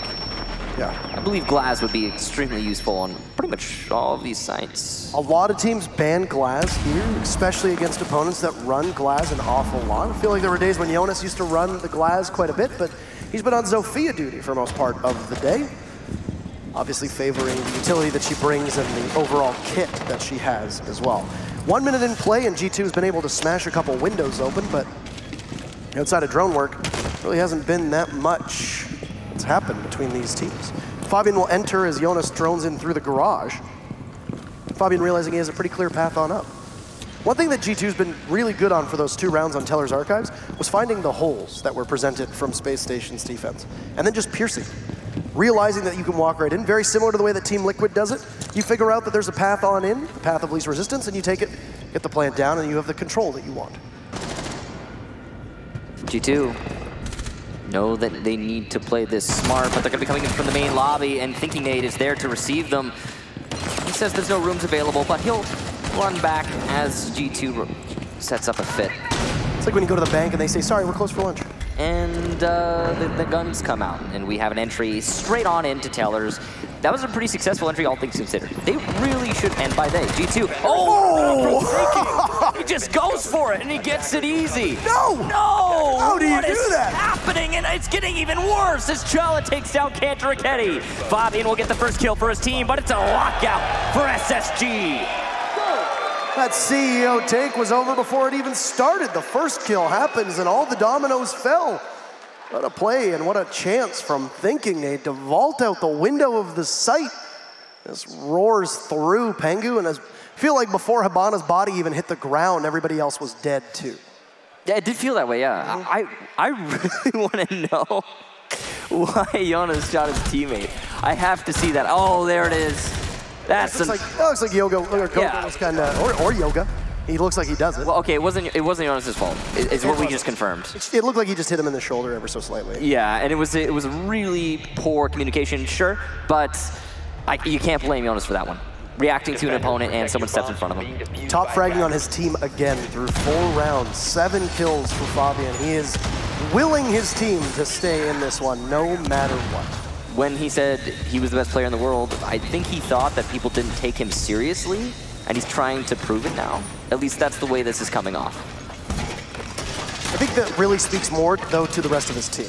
Yeah, they are providing a lot of great support for him. But they shouldn't be. That's the thing. Fabian doesn't play a role where he's their entry fragger. That's Kanto's job. And then you've got Jonas following up. Fabian's your flex. I don't think, if I'm being honest with you, Parker, I don't think Fabian is being put in a position where he's destined to get kills. I don't think that's what G2 are setting up for. I think he's just taking the opportunities that are presented to him. I think he's just having a really good tournament. So you're saying he's baiting his teammates? Yes, that's exactly what I'm saying. Understood. That's 100% what I was saying. No, I think what's happening is that the entry so far of G2 has been kind of disjointed. This is the story of European Pro League. Sometimes it just feels like the entry of G2 is very sloppy. It doesn't feel like it's very well connected. And Fabian is there just to rely on his own sense and what little is left of his team after 1 or 2 might go down. And yeah, I mean, you get 7 kills. They might be impactless if you're not winning the rounds, but I mean, right now it's a 2-2 scoreline. So clearly, those contributions have been very important. He can do it. No. Bosco, run, Bosco, run. You're under surveillance. Chala takes out Kanto Raketti. There's one of the entries of G2 eliminated. As off of his sensor, Bosco will go, which will negate Fabian's ability to find the pulse playing underneath. Good control on that second floor, though, from G2. You can see why he didn't go for the shot on the pulse there. He was trying to bait out the C4. That's a smart play from Fabian. Yokai drone here from Redeemer. It's going to be trying to disorient just a little bit, delay as much as possible. C4 being wasted from pulse means that it's pretty safe for G2 to play on the top floor. They're going to just need to cut off the rotations. Bosco's looking for one. Here goes the hatch over top of bomb site A. And we remind you that we are currently defending open area, or playing on open area rather. And Fabian's going over towards that site now from Skylight as he'll toss out a drone. 2 kills from G2 as Fabian opens the affair along with Jonas. Not too far behind, but some pressure onto Jonas on those stairs as there's Rampy prone looking to possibly pick one member of G2 off. Doesn't get it though. These yokai drones are going to be so important going into the dying seconds of this round, especially considering the way that open area plays as a site. These long angles are hard to manage, and G2 has direct access to the site. Doesn't seem like the defenders really can stop this entry, nor may they be able to stop the plant. It's going down. Where's the yokai drone? It's not happening. Redeemer just not aware of the situation or repositioning the yokai drones poorly, but it might not matter as Space Station get 2 frags in their favor. Jonas is on low HP. Pengu just hit a goo trap and is called out inside a printer. Jonas is also going to shut down, thinking nade before he dies, and another one for him on such low HP. This is incredibly impressive. Playing on top of that diffuser, he is just 1 bullet away from death, but now he has the support of Pengu. Just gonna be holding down this rotation. Oh, Redeemer, no, he just doesn't pull the trigger. Pengu will cut it off and G2 take the round. That was a perfectly timed lifeline that was shot in towards the staff area and completely baffled Space Station. And it provided enough cover from both sound and visually for G2 to drop the dual drop while Pengu watched from over towards Printer in open area, and Space Station had no clue that they had lost control of the site. I also think that the yokai drone came out of open area earlier and went straight into the kitchen. I'm not sure what the thought process was behind that for Redeemer. There might still have been one inside of open area, but I don't think so. If there had been one in open area, you can bet your bottom dollar that one of the dead players on SSG would have been calling out, oh, hey guys, they're planting deep open in default spot. But that call never came. And so the yokai drones were never used to deny the plant. And so the push from SSG came in the post-plant yet again. We've seen this a lot. G2 have put themselves in the advantageous position multiple times because Space Station are either unaware of the plant going down or unable to react to the plant going down until it is finally on the floor. Looks like it's going to be a Holden server based solely on that clash pick. Once again, this is really bizarre. So You win on CCTV as Space Station. You lose tellers twice. You go to CEO when CCTV is available. In fact, every site is available at that point. Yeah. It's all right, you go upstairs, you go to CCTV. You win. You now can go back to CCTV, tellers or open. Then you go to open. It's a good, I don't know, that whole rigmarole and that whole game of, what is it? Game of sights? I guess like game of chance. It's almost like a guessing game. Well, I mean, partially it's a guessing game, I suppose, but I don't know. I think that the basement should have just put the pick straight up as soon as they had it. There's nothing else to say. SSG almost salvaged the round, given the fact that we saw G2 drop through that hatch, completely unbeknownst to the rest of the defense. Had Redeemer and eyes on that hatch with the Yokai drone, or just had a body been somewhat nearby, and G2's plant probably wouldn't have been able to go down the way it did. But we'll transition in towards the final round of defense here. And Thinking Nade, this is still as a Sentinel with lots of ADSs, and Rampy will come in for cover watching the doorway. You'll see the Ash push on in. This is a big gamble. Oh no, and it doesn't look like Space Station will be able to get the best of G2. Played so effectively as Jonas and Kanto pick up 2 to start with, and all of the cover for Thinking Nade goes by the wayside. What a push from G2 to establish control of those server stairs and leave Space Station with just 2 bodies with 1 minute and 40 left on that clock. Yeah, you've got an Echo, and yes, you've still got the plant denial of a C4 with a Mira. This is not good, especially when those Candelas go out. Chala ducks for cover. Fabian has control from the hatches above, trying to use both those black Miras. You've got Redeemer and Chala, but Jonas will shut down Chala. And where is Redeemer? Well, he's under pressure, and Garage a flawless round. G2 read that one perfectly. And they'll go up 4-2 on attack. On bank, you emerge with a 4-2 lead. That is worrisome for Space Station's fans, as SSG will now transfer over to attack on a map that the defense ought to be winning more often than not. Map number 3, Parker? I would say, as of right now, absolutely. That round really came down to G2 not having any fear at all when pushing into the clash, and honestly, rightfully so. They went for a wide peek, disoriented the clash, and knew that the Jaeger playing behind was probably going to be peeking to the right. He was indeed. Easy kill for the attacking team, since the Jaeger was also disoriented.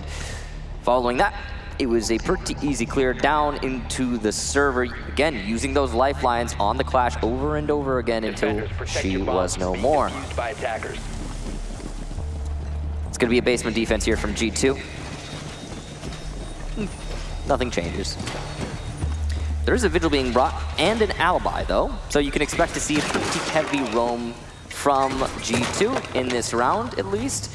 Likely to have some rotations back pretty quickly. We usually see this from G2. They'll just put the feelers out and wait for some prompting to either fall back or take a fight, depending on the situation and whether or not G2 has the advantage in that fight. Bosco on Dokkaebi is pretty interesting. Here we go, on bank, 42% of all kills have happened after the plant has gone down. Wow, that is a really interesting statistic. That's pretty crazy, actually. A very post-plant heavy set of circumstances. Yeah. G2 were able to get 3 diffusers down. They won every single round that did it. They also got the diffuser down, I believe it was on CCTV in the very first round. So 4 rounds with that diffuser down. They won 3, they lost 1, so. Well done. Defender is approaching. Pengu is going to be holding on to server, using Pulse to gather information. Nobody there from Space Station side, though. There's actually only one person in the basement right now. That's Pengu. One defender in the basement. You've got Fabian inside a garage, but there's one. I mean, there's actually nobody on site at all. I mean, they're playing to hold the site by holding the entrances to the site. So there's no way for Space Station really to make this happen, especially not after Rampy gets a C4 to the face from Pengu at the top of server stairs. Good start there for the Pulse. I think he also got echoed at the same time. That's just that might just be a really bad 1 to 2 seconds. Put you out of your misery there. I like that we saw Jonas late reinforcing a hatch in open area. A couple teams have done this, and the idea behind the mental gamesmanship is that if you leave hatches open and you can go for a late reinforcement, it leads people to think that, hey, this might be open. Phone call comes out from Bosco, but he's shut down by one of the alibis. There's 4 of them, and Kanto Ricchetti comes to life and manages to take him down. Though Kanto is found out, Chala doesn't need to worry too much on the guessing game. The Hibana able to slay the squid of Kanto Ricchetti. A minute 30 to go as logic bombs will still ring off. Pengu's below the hatch. As Redeemer will pop it open with an exothermic charge and go on to drone. Plenty of time for Space Station to still be able to figure out where to go, but this advantage is definitely in favor of G2 at the moment. They're just gonna start opening up those drop downs, looking for some kind of access. They will have server in their hands, actually. G2 have given up on it. Pengu fell back to the vault. That's certainly the right call. You can now call out and we can play the default game, but G2 have come out on top thanks to their abnormal roam game.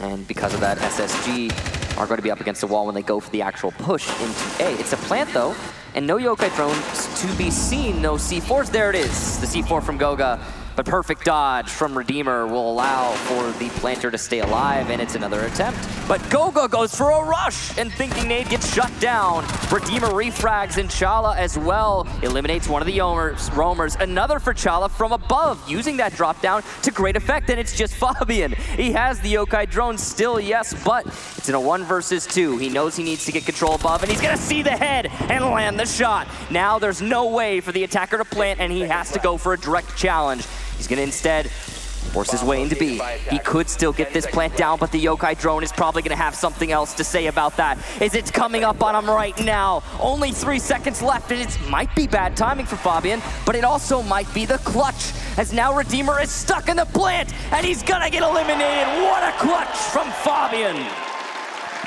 The yokai drone was hot on pursuit, hot on the heels of Redeemer, and it was such a tough position for Space Station to find themselves in.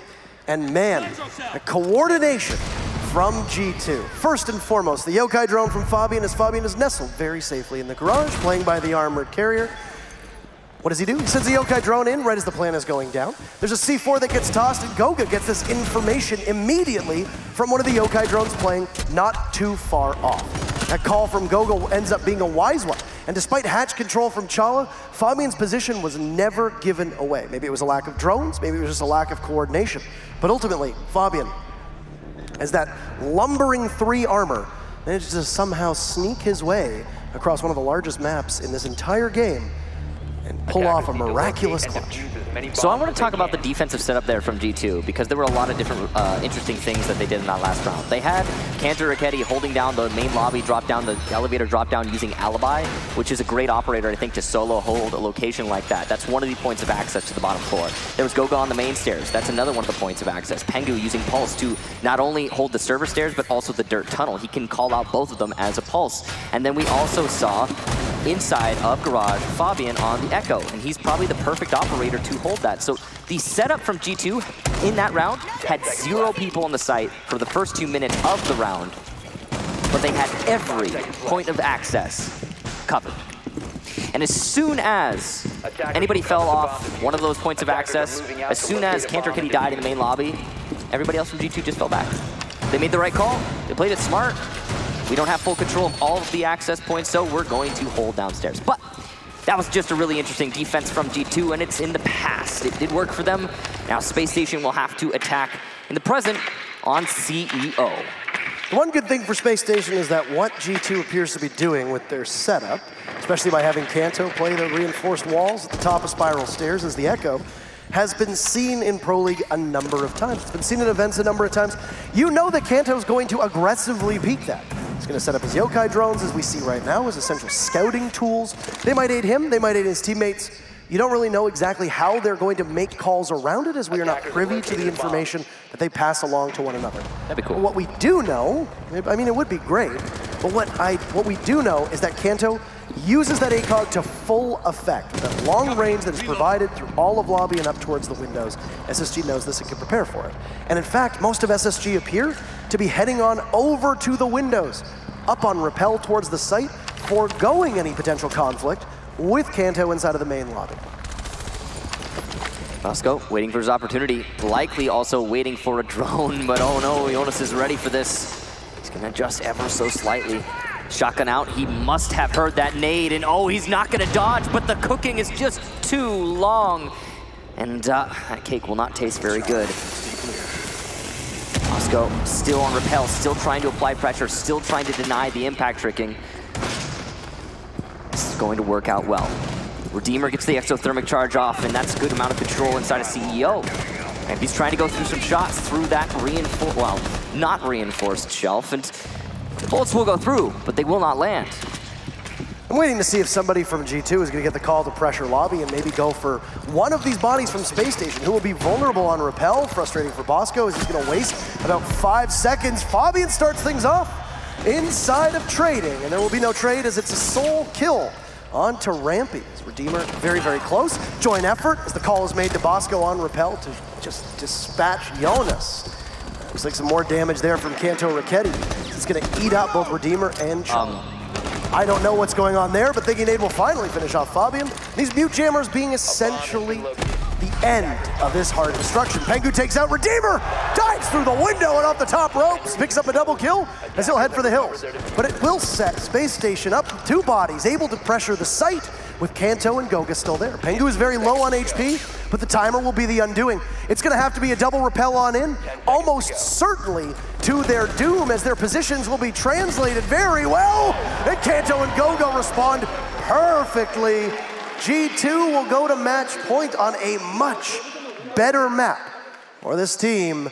And we saw on Clubhouse everything going according to plan for the European and defending world champions. Pengu saying in chat, Fabian got promoted to Doc. He did indeed. And it worked pretty well for him. It worked well for G2, and we're gonna see a tactical timeout here. This is appropriate timing as well for just that, as, well, you're on match point for map number 2, and you gotta find a way to bring this back. And of course, yes, again, it is SSG's tactical timeout. G2 were very aggressive in that round. They just took the fight to the enemy, and, well, they won all of the fights. There's not really much else to say. SSG were spread pretty thin. There was a lot of potential for refrags, but almost no capitalization on those refrags. I mean, the biggest one, the glaring issue, of course, Bosco missing that shot on the castle running out. He went back to sewer. That should have been a refrag, and it just wasn't. Pengu managed to make it away from that situation pretty easily and even get back into the site to potentially influence the round moving forward if he had needed to, but it wasn't necessary. Round was over at that point. Once Pengu got that 2K and headed for the hills, well, he was gone. They didn't really need him, right? Yep. And then the biggest thing was just that you got 10 seconds left. And what do you got to do? You got to double repel on him. Basically doomed at that point. You are so vulnerable for those few seconds when you have to try to make it through a window.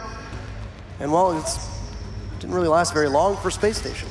But more so than that for SSG, it was a lack of proper coverage of where G2 could approach you from. There's nobody watching the trading room where Fabian had set up. And he had control over that doorway into Skyline. We've seen a lot of situations where a player will, on defense, push into trading room or stock room. And once they have control of that, they have an excellent crossfire, not only onto the CEO site, but also onto the entire balcony, which is usually a pretty substantial platform for the attackers to attack into the square skylight. I mean, we did see it.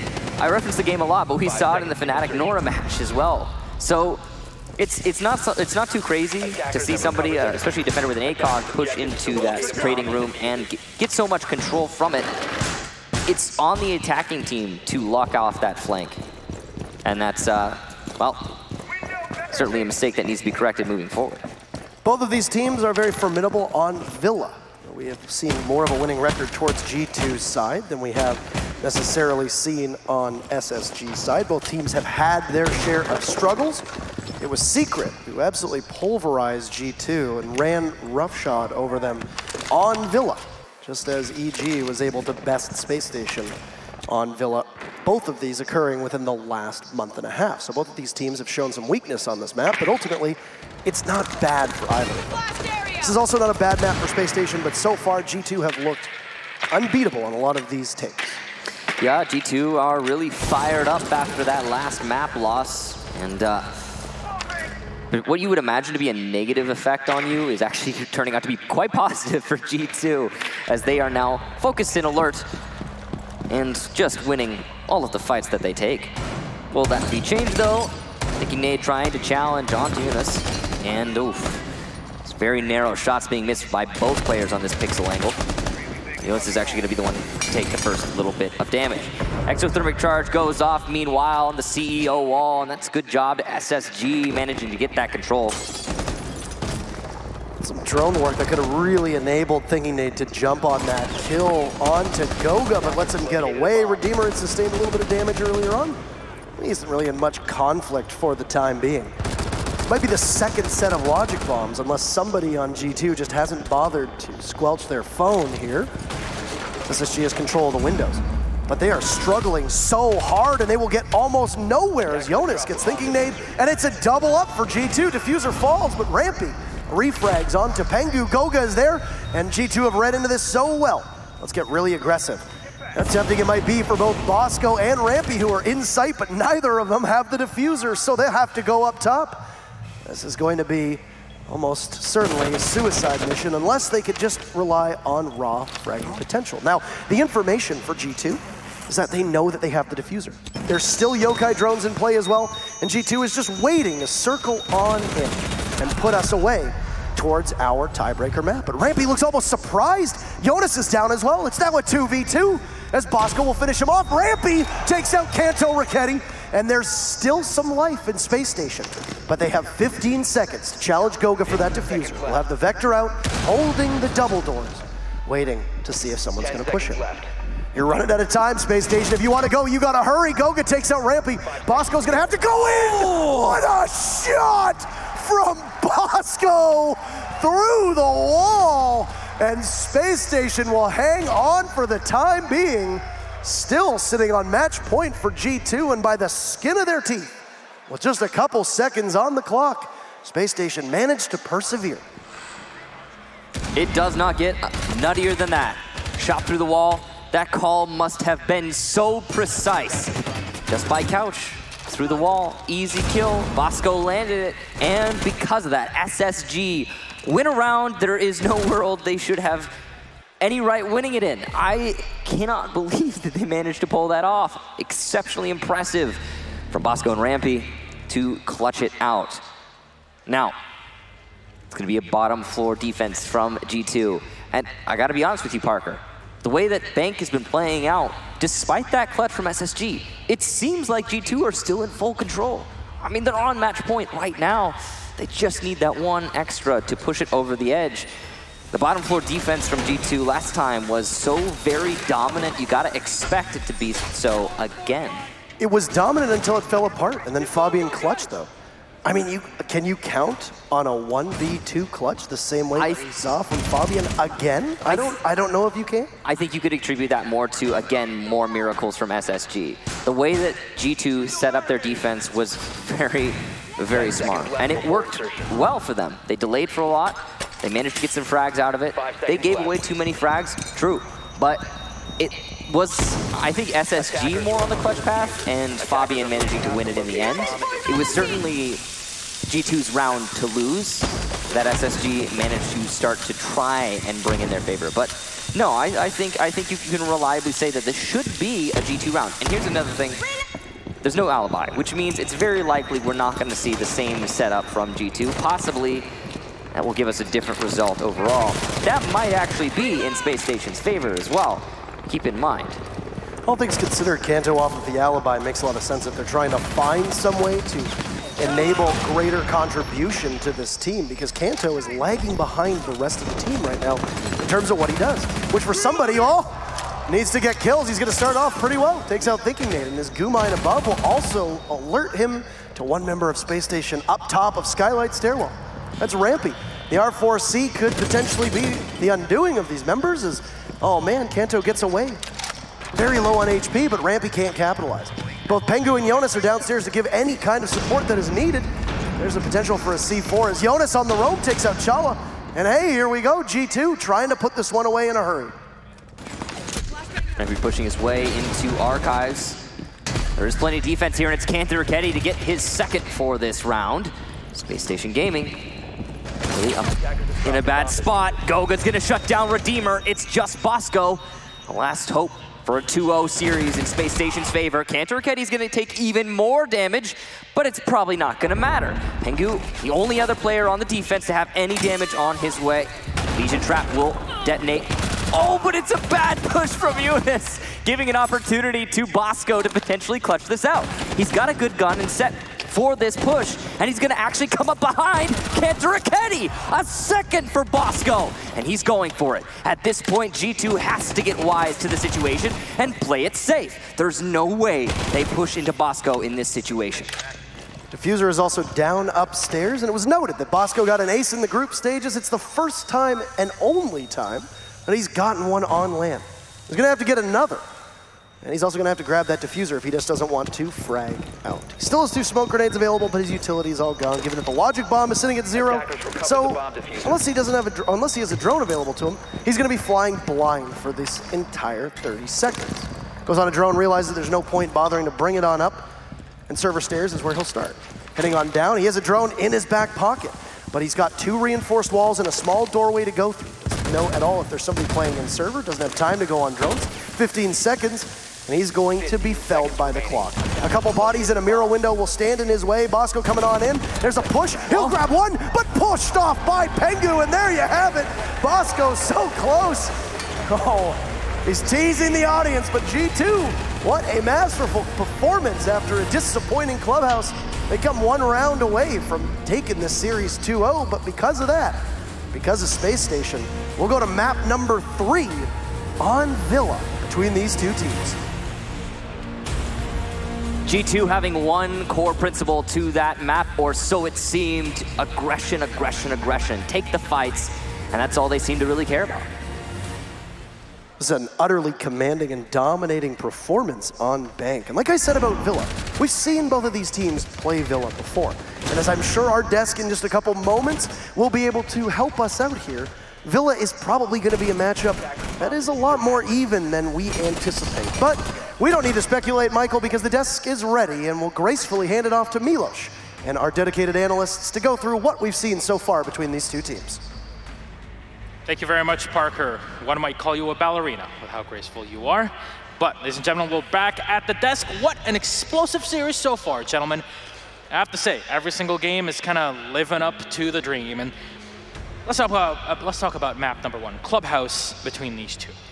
It gets very much in G2's hands, slips away, goes to SSG, then goes to overtime. And my God, what a heart-wrenching overtime it was in that first map. Alex, please. There was just so many clutches coming from both teams, like Echo drones in particular. The 1 second one where Fabian just barely manages to stop it, but get his Echo drone shot. Redeemer and Rampy's clutch in Church when they played a 2v3. It was ridiculous to see how good SSG are doing right now, but then going into Bank, it got a bit tougher for them, right? No, but they really have refused to give up. Even through the last moments, Bosco having a strong performance, and I think that was really what assisted them, that kind of persistence and determination that allowed them to get the win on the first map. They were down 5-1. Yeah. They would come and they get 5 rounds on defense of their own, push it to overtime, and they stuck the overtime all the way through to the 15th round. Even at on Bank 6-2, making it to 6-3 with a 2v4 clutch, probably at least the clutch of this event, maybe if not the year. That was crazy. It was pretty darn good, to say the least. Definitely does keep giving us so many gifts, 6 Invitationals so far. But let's start from the top. We talked about the maps. Let's talk about the operator bans. G2 started off on Clubhouse, banning Ying and Maestro. On the other side with Space Station, it was Monty and Valkyrie. How did that play in your mind? We only saw Blitz played once, I think, from Pengu, but yeah, it didn't really have any effect on Clubhouse, right? And they stuck with the Monty ban either way. So I don't think they should be too afraid of that as long as Echo's left in, but it seems to work for them, and apparently they're not afraid of a Blitz either, right? With your opinion, though, to focus more on Maestro for just a second, because you mentioned Redeemer for just a second. Can we talk about his Maestro, usually just to put things into perspective for everyone watching at home, then explain why that ban would come out? Also, he's one of the few guys that always takes the right route with an Echo drone, never gets stuck. He always knows exactly how to get it there and how quick to get it. And even when we compare, other top players with Echo, they just don't seem to be as quick with rotating their drones. And in all fairness, he missed quite a few on Clubhouse, to be honest, where he just wasn't there in time, or G2 was good with Sophia lifelines to, push him off for a little bit. But his Echo play is it's difficult for anyone to rival. Yeah, it's very difficult to hunt down a player like that, especially when you give it the combination of Thinking Nade, Bosco, and Rampy at the same time that have been putting things up. And a lot of time we kind of neglect mentioning Chala, and to a fault, because when everything's functioning for the team, it's because Chala's doing his work on the support play in the back, droning in, making sure that the walls are open and they're droned all the way inside. The drone play from Space Station, specifically on Clubhouse, allowed them to play against a map that is so defender-favored, the most defender-favored map in the pool so far. Yeah, and I mean, Clubhouse, especially for G2, playing into their map bans, their operator bans, as you were saying earlier, and particularly getting rid of that, the Jackal for G2, it was clearly a target ban, because as we saw when they flipped onto their defensive side, that persisting roam was so very effective right down to the last round. Impressive kills from Kanto and even some late flanks from Gogo. A player who's not afraid to grab a one-speed operator such as Mira, put his utility on side, and as needed, go flank upstairs, throw out a C4 in the wall just so he can get a flank through into CEO. These kinds of plays, it just shows the way that G2 are always prepared to, within the blink of an eye, change what they're doing and make the next best decision based on a call of one of their players. Yeah, and we saw that on Bank. We mentioned Roam play, we saw the Vigil play, we mentioned the Mira play as well, but even Fabian playing in Echo, excellent Echo, rivaling that of Redeemer. There's a lot of skill being put on show here between both of the teams and on very specific operators, so you can see the minute differences between the ways that they're played. Yeah, and going into Villa probably mirrors Clubhouse a little bit more than it does Bank. Very true. But I think SSG needs to slow down a little bit, because we saw them fall for a few tricks here and there. Last round on Bank, where G2 basically just baited them into the skylight push, right? They're playing 4 people within arm's reach of each other, and SSG didn't have enough info for that push, and ends up costing them the round there. And it ends up being a bad read as part of that, because it was so apparent for us. Obviously, we saw G2's point of view, but we could see how much that aggressive setup was already established way early into the action phase, even a late prep phase. And all it takes is a drone or two from SSG, gather that information, and then decide, well, maybe let's not even push this area at all. Let's cut these guys off as they rotate to come and take us on elsewhere. And that lack of a good read from SSG hurt them a lot, and I'd like to see some improvement going into Villa. Well, Villa operator bans. Gentlemen, what do you expect? You've seen the Monty, the Valkyrie for both maps from Space Station. There's got to be another Mira. I mean, why change it now, right? I think Space Station is going to stick with it. Valk. Whether they're going to ban the Monty, I don't know. I mean, they've done it twice. I didn't expect that coming out of them, so I guess third time's the charm, and they're going to do it again. Well, it really D2'd the attacks on Clubhouse, and I think that obviously on Bank we didn't see there wasn't as much focus on the attacks, was the defense really coming out as well. So I think that it's a wise ban from SSG, especially as the Valkyrie as well. We've seen how pervasive that roam can be from G2, and just eliminating some of that information also assists them. That said, they can still use Echo, they can still use some of these other operators to assist that roam. I think that SSG really do have to kind of put G2 on the back foot, as they did coming into their own defenses of Clubhouse, because if we don't see that, I can see G2, especially on their roams, running away with Villa. Yeah, so you want to control the pace of the game before it really spirals out of control for you. If the defense ends up losing too many rounds, not getting the advantage, the 4-2, the minimum that they're looking for at the end of the half, things can get really difficult when they get to the attack. And, we've seen Fabian, even when he's not even alive, pull off some pretty interesting plays with a Capcan in Pro League. So that was a pretty highlight round here and there. But when it comes to Space Station, I very much expect seeing, pulse play, C4 play from below. This is something that they haven't shied from playing in the past. Redeemer has had some success on it, but I fear that roam hunting with the Dokkaebi, with the Jackal, might be a bit too much for them to deal with should G2 choose to bring those ops. I mean, we've seen them have a little bit of a different take on some of the default defenses, right? Going into Villa, I'd really want to see them let let G2 have that Monty, and then use your smoke and your Echo to bait that attack. Maybe do some setups where you're opening a weakness just to know what G2 is doing. Because right now, like, they were kind of dancing with them on Bank. And just for Space Station to kind of have a flow and something to build off, it would be nice if they can get G2 to do consistently the same kind of push, right? Yeah, we've seen on Villa that it's a lot of times, on my casting times at this point, I tend to repeat a lot the bedroom, that's your launching pad into every single attack no matter where you go. Because a lot of teams, what they end up thinking is, oh yeah, we're attacking Aviator Game Room, we'll just take the office and try to move in from there. That's not really how it works. If you don't play the flanks, hunt the roamers first, and then play that bedroom play from behind, you're not gonna have an easy time. You add to that the fact that there's shields, there's Echo, there's potentially a Maestro, C4s from below, a Vigil, an Alibi. There is so much for you to deal with on just the ingress to the site.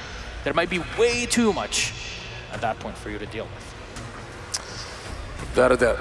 And if we see something like IQ in play, then the only intel gathering they're going to have is the Echo, right? And Legion mines are going to be destroyed by IQ. We've seen that so far. So maybe a little bit of a mix-up on the ban might be what SSG needs. All right, closing thoughts on your side? Honestly, I do think that there are so many roam options for G2. It's what they excel at. I expect we'll see a lot of early presence around the bedroom area to deny that kind of control. And as soon as the heat's turned up too high, they'll default on downstairs. It's impossible to completely hunt out any roamers on Villa if they're happy to just keep running away. I think that's what we'll see from G2. SSG really has to take that next step because Dokkaebi isn't cutting it for clearing those roamers, and they're going to not have enough time for their site executes. G2 ban the Jackal again. I'm going to be very fearful for SSG's attacks. All right, taking the initiative is the name of the game in this final map, in this best-of-3 series. So, ladies and gentlemen, back to Villa we go in beautiful Tuscany. It's all up to you. Parker, Michael, enjoy.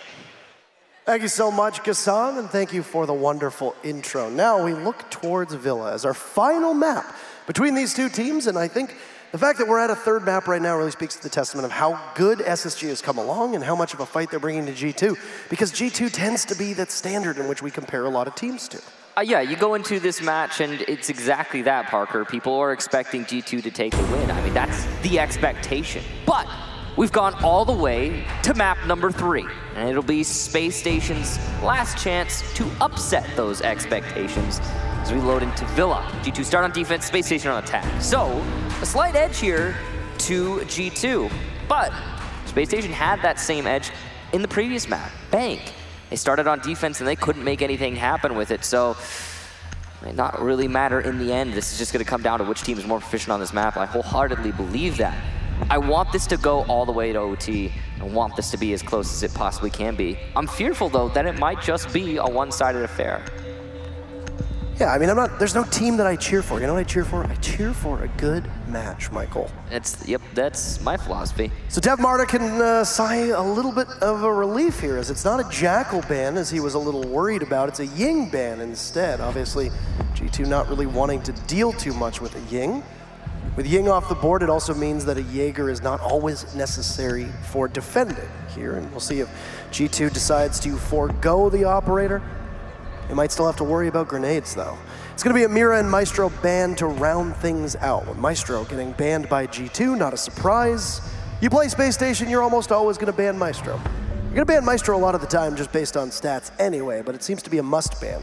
Very similar to how Valk is a must ban against a team like Norarengo. We'll start off with G2 on defense. They'll go upstairs to Aviator and Games. Tends to be your default site to start on, though we have seen teams roll the die with Trophy and Statuary. Very rare to see a team go downstairs, try the living room library, or towards that kitchen site as well. Save those for later on. You start with Aviator Games. It's a 6-pick onto a Jackal, off of the Glass for Rampy, and off of the Mute, a Pulse for Jonas. Attackers need to locate and defuse bombs. Standard setup here.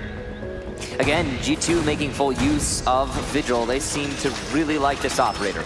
I like that bulletproof camera inside of A, or Games Room. It's gonna give you full visual over the site, minus the bar, which is, you know, some information that you're not gonna have, but, you know, makes sense. Not gonna be a Valkyrie brought. So information ops are available such as Valkyrie in this situation, but not something that G2 thinks is necessary. We've seen Pulse being brought in lieu of Valkyrie quite a lot recently, especially at this event. 10 seconds And to we've go. seen an odd downturn in terms of IQ's pick rate, or so it seems. 5 seconds to At least insertion. in this first round, Space Station's not going to bring her. G2 have not had to play in a decider map since the group stage of the Paris Major. That takes us all the way back to August. That is a statement and a half there for Space Station.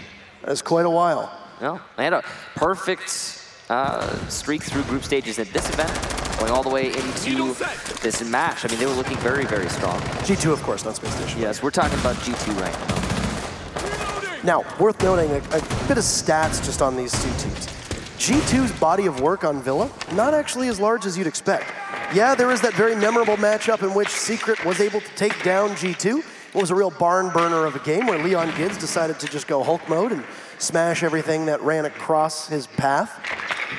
But since then, G2's play on Villa is really limited, actually. They played it once in the group stages against Mocket. They won 7-3. The time before that, you can go back to when they played it against Empire in DreamHack Winter. Fabian's going to get a good start, though, on the stairs. He gets pressured by the Logic Bombs. Dev Marta said that Logic Bombs don't do enough. Well, in that case, he's absolutely correct. Welcome to the analyst desk, Dev. You nailed it. Now Rampy on the Jackal, a very powerful operator to lose early on, and because of that, a lot of these roamers aren't going to get cleared out. Well, at least it's going to be harder. But with the way that G2 has been playing, I don't think it really matters. I mean, the utility that that Space Station are bringing on attack isn't being used very well to clear out the... Oh, that's actually potentially a foot that's exposed, and yes, it is! Shala lands the pixel shot onto Fabian, and that's good control of main stairs. It will prompt Pengu to fall all the way back. Well-positioned Yokai drone there from Goga is going to be able to call out the push on the main stairs for the majority of the round. Good intel that'll be available to G2, as you noted, in Space Station lacking an IQ, lacking a twitch. You'll rely on either your eyes or a Thatcher to possibly give you sight on the Yokai. Of course, an EMP from Thatcher doesn't destroy the Yokai, it just disables it for a short period of time. But what it does is it detaches the Yokai from the ceiling, and the Yokai just kind of floats on the ground, making static noises and flashing blue as it ejects a variety of sparks, making it very visible. So Thatcher, maybe not a direct counter, but at least one good enough to find the Yokais where needed. G2 are well set up here. There's only 35 seconds. It's a very slow attack from Space Station. They only have control of Study. Nobody's even pushing the main hallway right now on the west side. Chala's eating some damage, and it's not going to bode well for the actual site push. Bosco goes for a rush outside, trying to come up from behind, but meanwhile, the site pushers, Redeemer and Chala, will be shut out. It's just going to be Thinking Nate and Bosco doing their best. Bosco's going to take down Kantaraketi. That's huge, but look at the time, and no diffuser in hand. He's going to try to go for the plant, but I don't think it's possible at this point. Two of the last defenders holding the push on the diffuser carrier, and it's an easy lockout for G2. Nice round from SSG, but not enough. Even if you take out Goga and Pengu, you've still got Jonas underneath as the pulse, with the C4 in hand, with the cardiac sensor, which means that when you go to plant, you're going to get blown sky high. So really, that round was lost with about 30 seconds left. When Space Station realized it a 2v3, let's take the site. But at your own peril, you ignore probably the most critical operator, which is the one who can blow you up from below. Things going according to plan for the defense here. Very similar to a map like Clubhouse, Villa is a very defender-sided match. And when we say that, it's the most defender-sided map by stats heading into this event. I mentioned G2's record on it, but you can look over at Space Station. They've actually played it a whack of times. They played it in Pro League against Evil Geniuses to start off the season. They lost 7-3. They lost to Stream right after Bosco had joined the roster in DreamHack Winter. First set of new rules for Pro League being debuted. It was an 8-6 victory for Stream, but then since then, Space Station have only played it 2 other times. They actually avoided playing it through the qualifiers. And in the groups, they played it against Rogue, they won 7-4. And then with the game on the line against Immortals, they played it 7-5 and won. I have to imagine that with the way that the bank record was set up for Space Station, I'm sure they were expecting to have a slightly better result there. If not a victory, at least coming a little bit closer than a 7-3. So going here onto Villa is not very likely to be exactly what Space Station wanted out of this best of 3. But that doesn't mean they're totally out of it. I think the fact that they're going to be starting on attack is going to be one of the biggest factors in the outcome of this match. But I don't know, Clubhouse started to seem to go the way that of G2 for the same reason. They started on defense. They won their first defensive half, 5-1. You end a half 5-1, and then SSG managed to bring it back and end at 8-7 SSG's favor. That's crazy. And it's possible that G2 is going to rack up a 5-1 scoreline on this map, and we'll see the same exact thing happen, a complete reverse.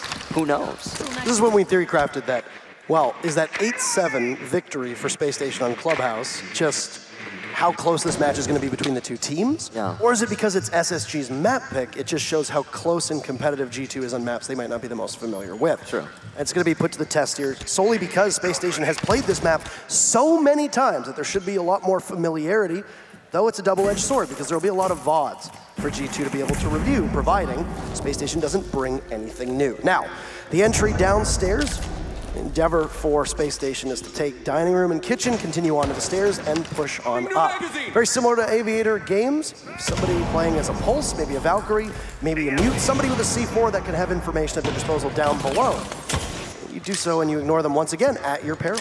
Fabian playing on Astronomy stairs. He's got his back turned to a body and he'll lose it to Rampy. Bad timing from Fabian to turn and expose his back. And G2 will now rotate on over towards the Astro side of things, as that appears to be where Space Station is stacked on up. I mean, that early frag is going to be so big for Space Station. The attack looking to push over to Astronomy right now. We've got somebody coming from below in Astro Stairs, somebody coming from the side, and meanwhile, on the roam, Jonas is going to take down Chala. The rest of the attackers are all positioned to push in from Master and Astronomy. Redeemer's going to eliminate Goga. A rush here from Pengu will net a kill, and a diffuser down on the floor. Not planted, but now isolated by the defenders. Bosco's going to try and retake it. He will pick up that diffuser. Pengu will let it happen. Just trying to hold on to Statuary for as long as possible. Jonas sees the holes made by his enemy, but cannot land the shot. Stinky nade will take out one, but what a shot from Jonas. Extremely tight angle to use that SMG-11 on. Shotgun out, now waiting for the push from Master. He has information from the Yokai drones to tell him, yes, indeed, there is somebody coming from the Master side of things. But look at the time, so little still available to the attacking team. Rampy will take down Jonas though, so Statuary has full control for Space Station. He's planting exposed though. Cantor Raketti could deny this, and he's gonna win the fight. He will not win the follow-up though. Bosco wins those, and Space Station take the round. Dylan Bosco, what a remarkable move. To lose his teammate falls off at the right time. And man, you have to know if you're getting marked that much. Have somebody look for that yokai, it might take a second or two. They are quite tricky to see, of course, because they do cloak on the roof, but they're still visible to most people if you look hard enough. So, what's the goal for Space Station on attack? Well, on Villa, if you don't win 4 rounds on defense, then I would say you emerge from your defensive side at a loss. Most teams will want to be able to take 4. You'll take Aviator twice. Conceivably, you take Trophy Statuary twice. You might lose Kitchen, you might lose Living Room, or you might win Kitchen once, you might lose Trophy, etc. If Space Station can string together just 1 more round, they're in pretty good shape to move on forward. Because Aviator Games is going to be locked for yet another round, it's an opportunity for G2 to do something different. But no, it'll be another defense, Trophy and Statuary. See if things can go according to plans. All things considered. This is a phrase that I have used today, because you have to consider all the things, Michael. All things considered, I agree with you. Thank you very much for considering them. Is that G2 narrowly lost that round. Very narrowly. It was almost an incredible clutch. It's true. Until Raketti. 10 seconds remaining. He hesitates a little bit less. Lands a couple shots on thinking Nate faster. 5 seconds Bosco's remaining. dead meat. I'm honestly surprised there was any hesitation there on Cantor Raketti's side. I would have expected a pre-fire and then some. The fact that there was a Yokai drone calling out the push the whole time from Master, surprising that Kanto didn't have enough information to make that happen. I also suppose it makes sense that he wasn't expecting Bosco to come off the plant. But, like we said, Bosco wins those. And good game sense to come off that plant at the right moment and go for the fight onto Cantor Raketti, just taking it one-on-one and winning it outright. And that's really what it comes down to. As you said, so close, Space Station, Bosco specifically, won a 1v1, and that's how the round went SSG's favor. A couple close rounds like that can be the difference between a win and a loss. Absolutely. That's how close it ends up coming, right? I mean, look no further than Clubhouse previously in this matchup. We had a lot of close rounds there. Yep. So, round number 3, it's going to be a second defense for G2 on the trophy statuary site.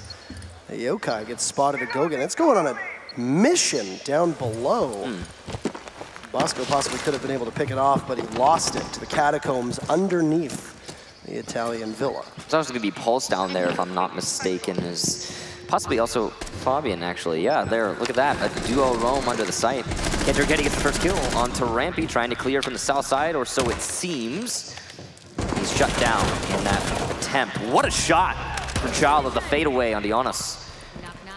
Nice and even here. Lots of information just squelched on G2's side. Not having the pulse is going to be huge when the site push comes out. Under normal circumstances, the fact that you did almost all of Cantor Raketti's health away is a dock, so he's just able to get himself right back up. So there's really nothing gained from Space Station in that altercation. They just lose Rampy, and with it, the only set of frag grenades that was possible to be thrown out from Space Station. As I predicted, there hasn't been a Jaeger being played by G2. They don't really need it in this composition with what they're working with.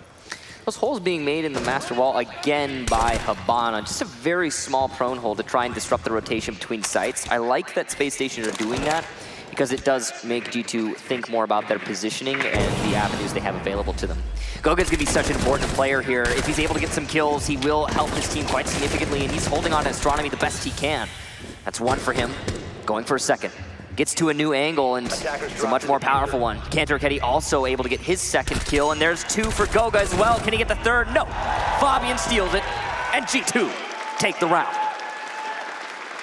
Desperation, lots of hesitation, and that is ultimately the story for Space Station through that, the final minute. Thank you very much.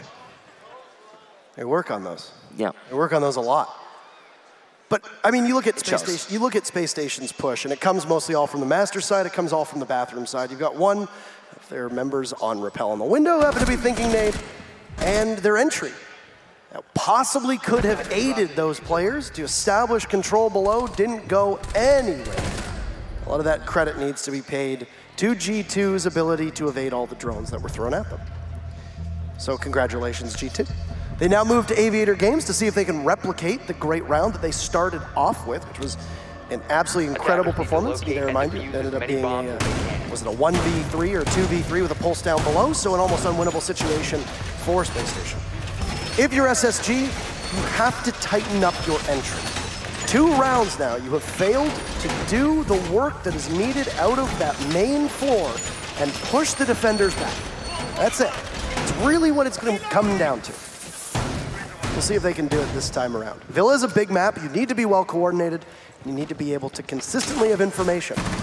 We mentioned that the drone economy is important on every single map. It is particularly important on Villa because that neglected basement can be home to roamers and can be used for full map rotates. If you don't have a Claymore on flank watch, if you don't have a drone on flank watch, or even just a living being on flank watch, there's many ways that you can be caught off guard here on Villa. We've seen it on Aviator Games with a lack of control on 90 in Classical Hallway. People can literally just walk right up, and if you got your back turned to them, you're seated at the bar or you're seated by the billiards table, and you're gone. It's that simple. SSG seem to be going for a study take again, which is a little bit risky, but they've brought an IQ, which will help them quite a lot. We've talked about how powerful IQ is, especially on Villa. She can go underneath and not only hunt down operators like Pulse or Vigil, but also, on top of that, clear out a lot of electronics from below. Vertical play on Villa is very powerful if you can put yourself in a position to use it as an attacker. There's often a lot of layers of defense to deny you that exact play, though, and it's a hard thing to accomplish, especially against a team like G2 who roams so very much. Bomb located by attackers. You see Charles is waiting for an opportunity, but it's Fabian who will present it, and Chala shuts him down. Nice headshot there. It's a mirror matchup that we saw before with Chala, but Chala was playing on the Dokkaebi last time. He knew Fabian was on the stairs, so he pushed on up, saw his foot, he got the opening kill. He knows that Fabian's going to be playing there because Fabian has been consistently playing on those main stairs. Well, I mean, if you're not going to sit on 90, it makes sense that you'd put the person who'd usually play there, watching over on Vault, over on one of the staircases, try and police that first floor. And a lot of teams have stopped putting somebody at 90 because you're exposed to the window, and you're also exposed from 2 separate angles. It's a rare bandit trick, but Jonas will get at least 1 full round of Xkaros. It's the first 4 and then the next 2. This little crouch hole that's established by Bosco can be watched over by the smoke of Pengu. Chala, great entry. I'll be looking for a reset here as he picks up his 2nd kill on the Kanto Raketti, and we hit the final minute in the round. Kanto being on Vigil means that it's soul fragging potential that you've taken out, but also the off-site presence that we mentioned that Space Station needs to do better on finding. They've done it so far this round. How can they do on the execute? Well, Bosco takes out Pengu. There's only 2 bodies left for G2 left on site, while the Jonas and Goga. What will help G2 is the fact that Space Station are all quite softened up, and Jonas will be on the move. Fighting through the wall over towards the 90 in classical hallway doorway, but he can't find anything, possibly allowing Goga to come on in. The IQ will walk up. Bosco trying to take a fight, but he can't do it. Many marks for Jonas. That's a C4 waiting to happen. But there goes Goga, and Jonas can't unleash it in time. 2 quick kills from Space Station will give them the win on Aviator Games, and these 2 teams cannot shake one another. 2 rounds on attack for Space Station is good, but they're going to need more to walk away happy with this round and this half.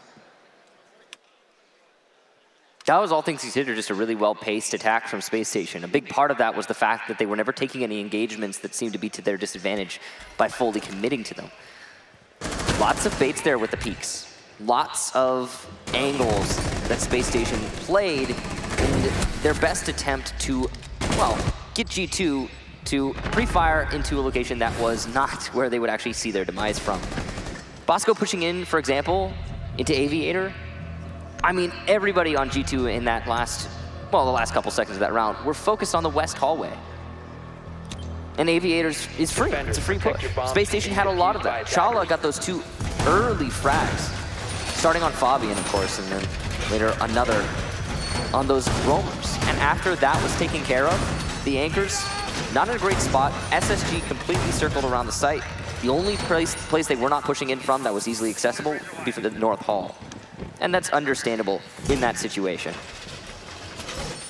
I'd like to have seen the wherewithal of Jonas to be able to toss that C4 out in the doorway. Yeah, it would have been nice if he had had 3 done marks, just go for it, why not? I'm surprised he didn't, to be honest. I mean, they were up against a wall. Usually in that situation, you try to make as many plays as you can to bring it back in your favor. The only real risk with that is that you are vulnerable for a couple seconds as you pull out the C4, toss the C4, and then pull out your phone and hit the button to detonate it.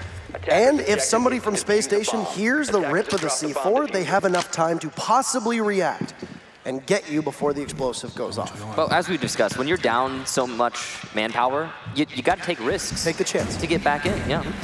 Well, didn't happen, and life moves on. Life is actually moving on to Kitchen, Michael. Yes, G2 going to be defending Kitchen as their next site, and that's curious. So, unable to defend AVG. They managed it the first time, second time they didn't, but they don't repeat it, they just adjust, and to Kitchen no less, which is, I don't know, I suppose I'm just a little bit surprised by G2. I figured they would have doubled down on AVG, tried to defend it again, but no. I mean, there's some really easily correctable mistakes that G2 made in that last defense. For example, Fabian playing on the main stairs. Just don't play him there, or maybe play him in a much safer position. There are other options. This is a smart play by Kanto Raketti. So he's completely exposed. He sees the drone, he shoots the drone, and then just stays still and activates his cloaking. So that if you go to drone the area, you think, surely he must have moved. Nope, he's still sitting right there. Just like a statue. Bomb located by positioned in a good position. Oh, Chala pulled the trigger. He could have gotten it. He doesn't know, though. The outlines are just for us, not for him. There's 2 bodies around the doorway leading into Trophy, and it's been 90 seconds so far as the toxic canister is going to go off. Down goes Bosco. Kanto Raketti thriving as Fabian is there as well. Caught in a crossfire, a trap laid by G2, and it will continue to roll on. It's a lockout as Redeemer will need to clutch against all 4 members of G2 that are still upright. There's still some marks, but frag grenade or an impact grenade gets tossed his way. Redeemer sees the elbow. Kanto around one of the pieces of furniture will finish this off. And G2 looking strong as it's like a pendulum swinging back and forth between these two teams. It's 3-2 in favor of G2.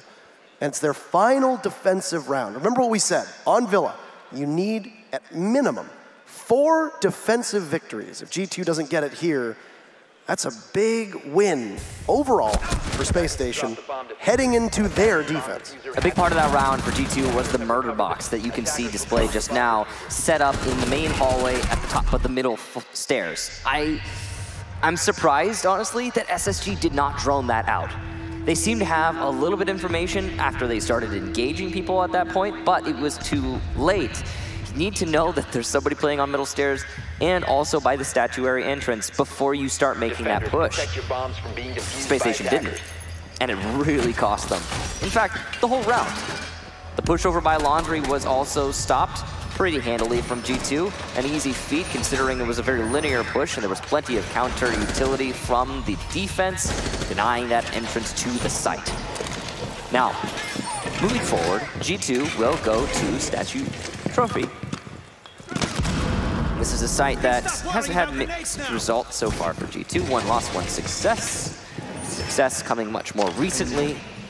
And if I'm not mistaken, it was also a lockout, complete domination for G2, where Space Station were primarily coming, that was a bit of a mistake. Or, no, you got it there. There you go. Space Station were coming primarily from Master and Master Bathroom. And they stacked up on Master Bathroom. Goga held it down as the Echo behind the Astronomy desk. It was a pretty easy hold for G2. There was also a lot of crossfires that G2 were playing, and Space Station, since they had such a linear push, really didn't have a whole lot of options after they started losing their fights.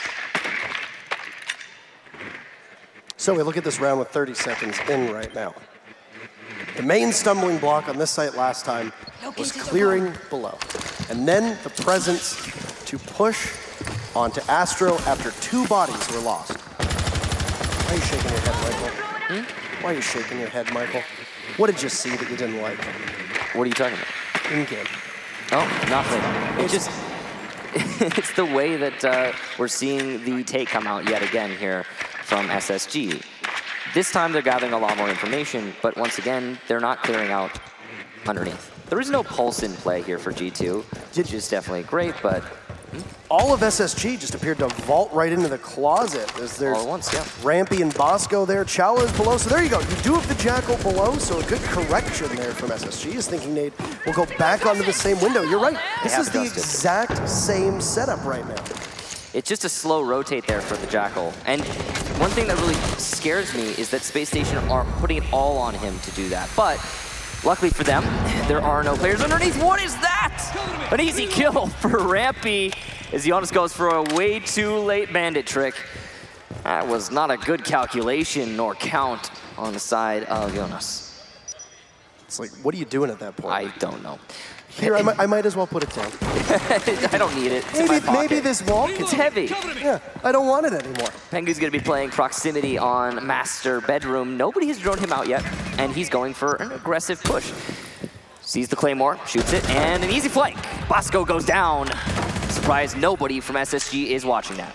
But here's Fabian yet again on the stairs leading up to Astro. Here's Goga yet again inside of Astro. But Fabian dispatched. There's a Jaeger on the board, but there's no ADS to possibly take that frag grenade out.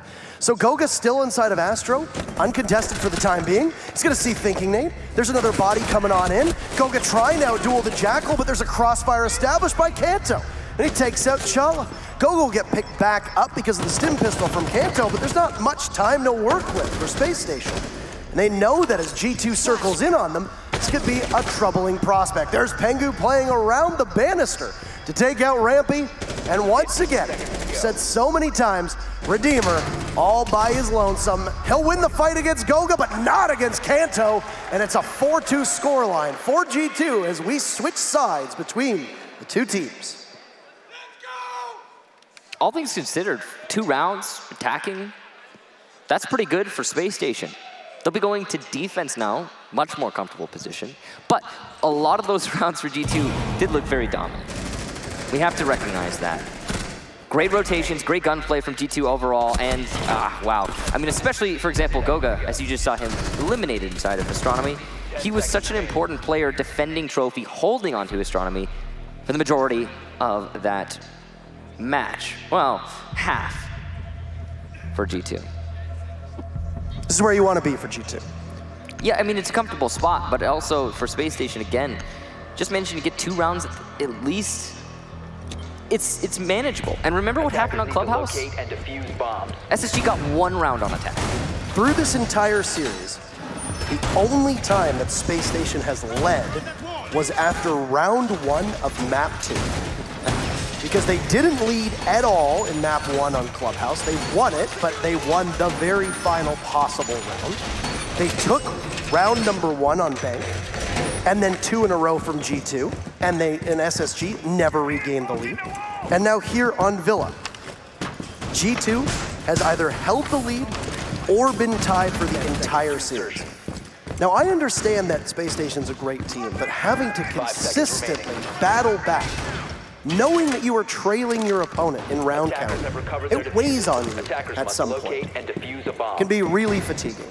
And if that fatigue does set in on Space Station, then that becomes an even greater problem than the scoreline that is above you that you have to deal with. Now, the one good piece of news is that there's a 5-1 trail that Space Station had on Clubhouse. And they still came back, because in Clubhouse, you need to win your defenses.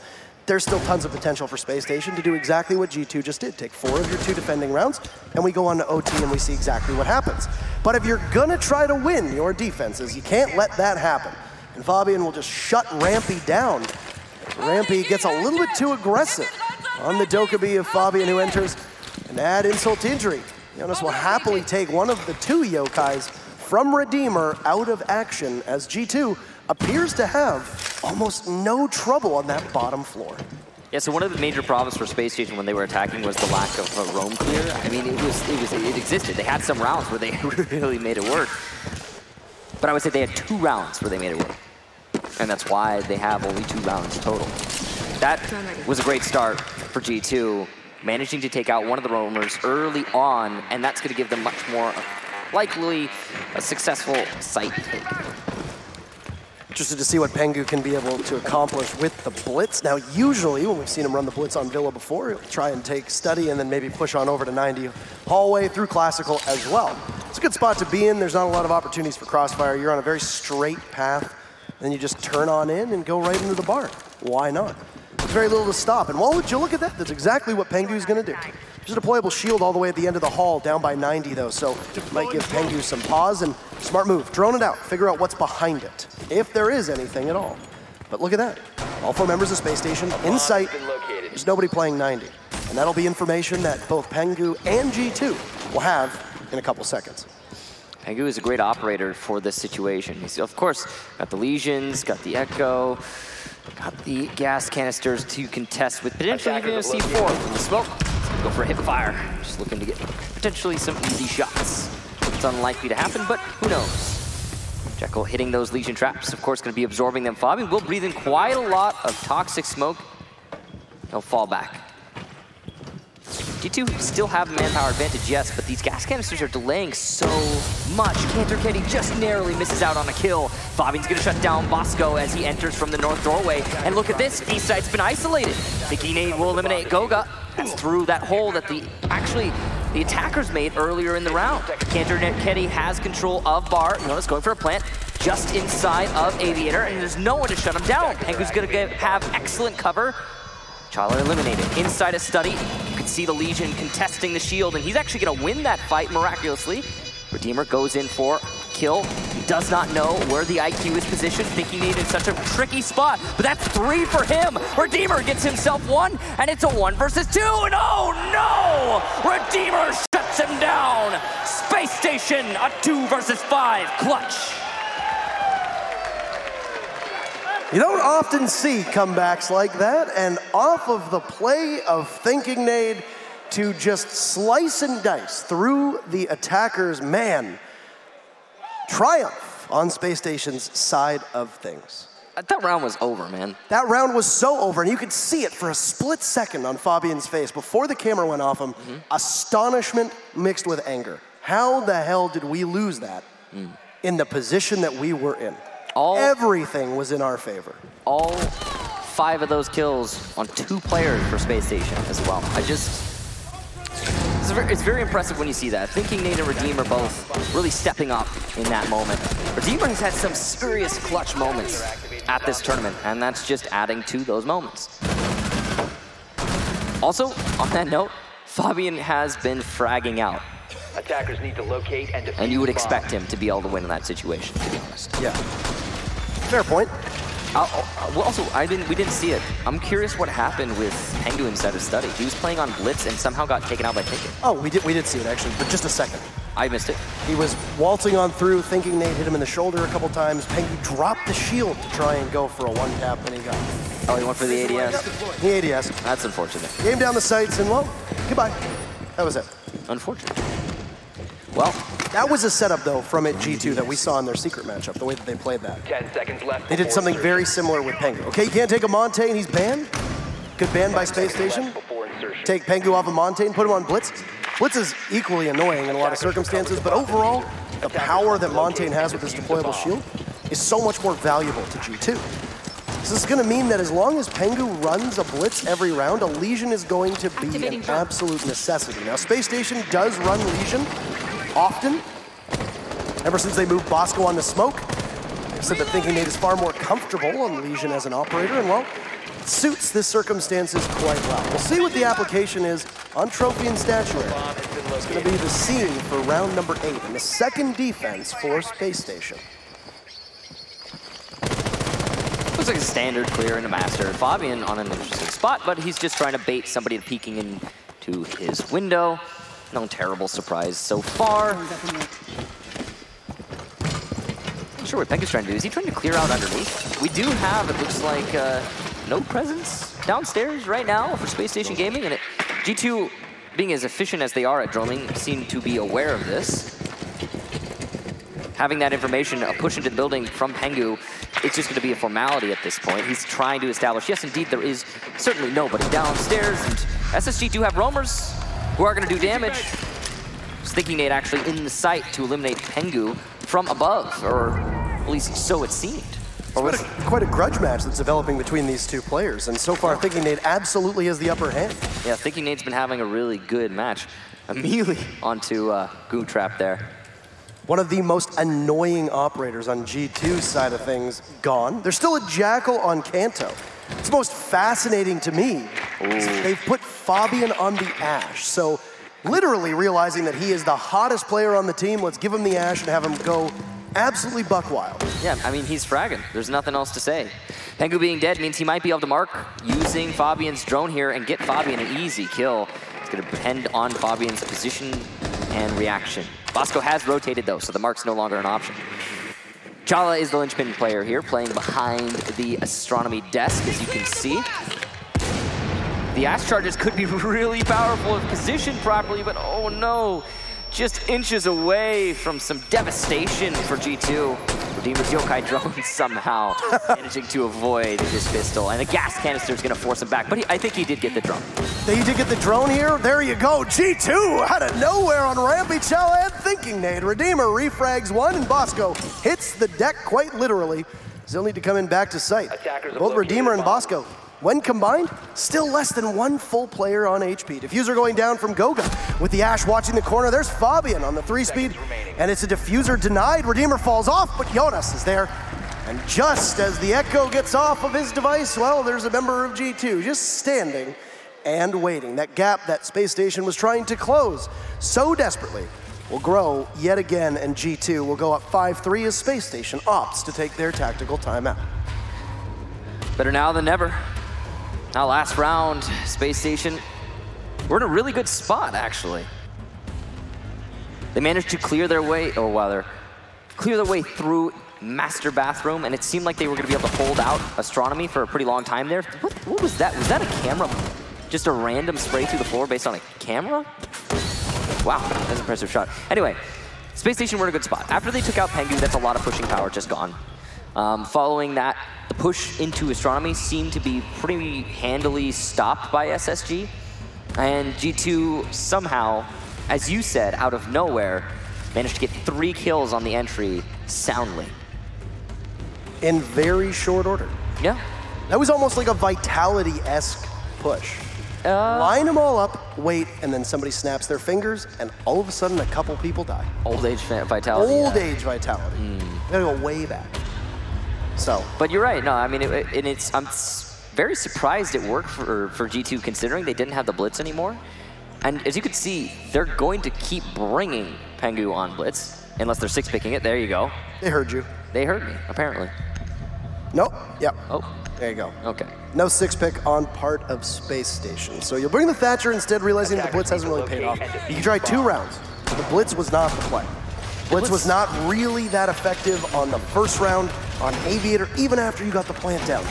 Pengu got a little bit too, I would say, aggressive. Well, that last time, I think it's unfair to critique Pengu's play in that last round, but yeah, in the one over by Study where we saw SSG clutch, 100% agree. And then on that round in Trophy, well, he was the opening death, which is rare for Pengu on the roles that he plays. True. And I think that speaks to the fact that, hey, we tried the blitz for 2 rounds, let's go with something else. SSG is going to continue to bring Elysian, as I said, because that's a comfortable operator for Thinking Nade. He works well, and the one thing about Lesion is that he fits. What do you need? Let's bring Elysian. Very similar to where Zofia does the same thing on attack. What do we can bring? Oh, what do we want to bring? Oh, let's just bring in Zofia. Elysian's always useful. Doesn't matter the site, doesn't matter the situation. Universally powerful operator. Well, unbeknownst to Space Station, there's going to be a Thatcher, which will mean that the Bandit batteries that have all been preset will be very easy fodder for the EMP that will fall down in front of the Master Wall. Ranged out on the balcony is G2. You got 2 members, you got the Diffuser there as well. Cantor Racketti's just going to watch and wait. As Redeemer tries his best to get his yokai situated in a position, but as with many surfaces on many maps, Villa is no exception. Well, sometimes your yokai is not exactly going to stick. I've actually been really impressed with a lot of the ways that Redeemer has played on that Echo. Might be the best set of plays on that operator that we've had from him in quite a while. Agreed. G2 once again going for that master take. Still a lot of presence on the balcony. That Pengu's going for a North Repel, trying to take out Shala inside of Astronomy. Ooh, he just barely doesn't see him, but the reactions are on point. Pengu gets an easy kill there. This is a lot of HP, but I'm sure it was worth it in his mind. Plenty of time for a reset as well if he wants it. Yep. Still over half of the round left to play. Jonas has taken some damage inside of Bathroom. He gets choked off by a smoke grenade of Bosco. So he's not going to be able to push on him. The way that SSG is set up right now, the only person holding on to Statuary is going to be Thinking Nade. Redeemer also can play the long angles on the entry points, but here we go.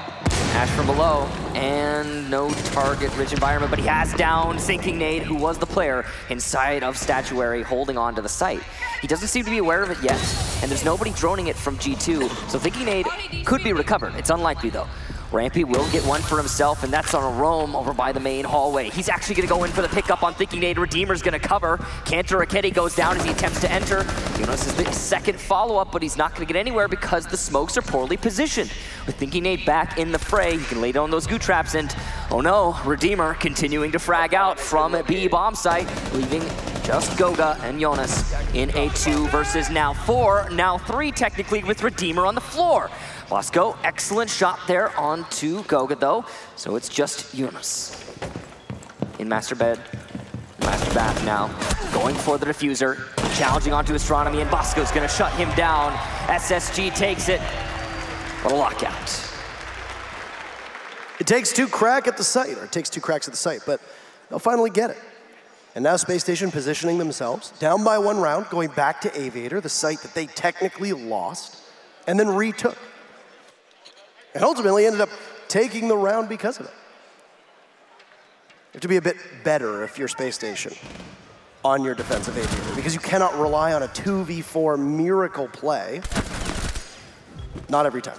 Yeah, I'm a little bit worried about Space Station going onto the site, to be honest. The way that they've been clearing out the roamers, and by they, of course, I mean G2, has been, wow, very efficient, very powerful. They usually get those early frags. The solution, it seemed, from SSG last time was to, hey, let's just roam less. And I don't know if that's really a solution, because Aviator Games is so easily encompassed by the attackers. You just get full control of North Hallway, 90, and Study, and it's done. I mean, stairs too, I suppose, but you get the picture. It's not hard to completely encircle his site. All right, so genuinely can't hear what the people down below are cheering. But here's another stat for you. 4 G2 members are each over 75% cost. The highest figure on SSG is 67%. For those that don't know what cost is, it stands for kills, objectives, survives, or trades. Did you get a kill? Did you do something objective-based? Did you plant the diffuser, or did you manage to disable the diffuser? Did you survive the round? Or did you trade off an opponent within, I think it's 10 seconds? Shows your value and contribution to the team in ways that might not necessarily be reflected in kills and kills alone, because we've said many times, the scoreboard does not tell the full story for what you do on this game. True. Now, G2 seem to want to clear primarily from the northeast side, sensible. We haven't seen a whole lot of that from Space Station when they were on their attack of AVG, but it's a clear in unison for Jonas, Kenderketti, and Fabian. And they have full control of astronomy, statuary, trophy, the whole shebang. With the north side on the top floor cleared out. Oh no! As Fabian peeks into the main hallway, Rempe is gonna shut him down. An easy peek there from 90, it seems, and he'll just fall back. He doesn't need to challenge 90 any longer. Chow's gonna miss the bandit trick. I don't know if he'll be able to get this in time. It's gonna come down to the wire. Oh, he just barely gets it.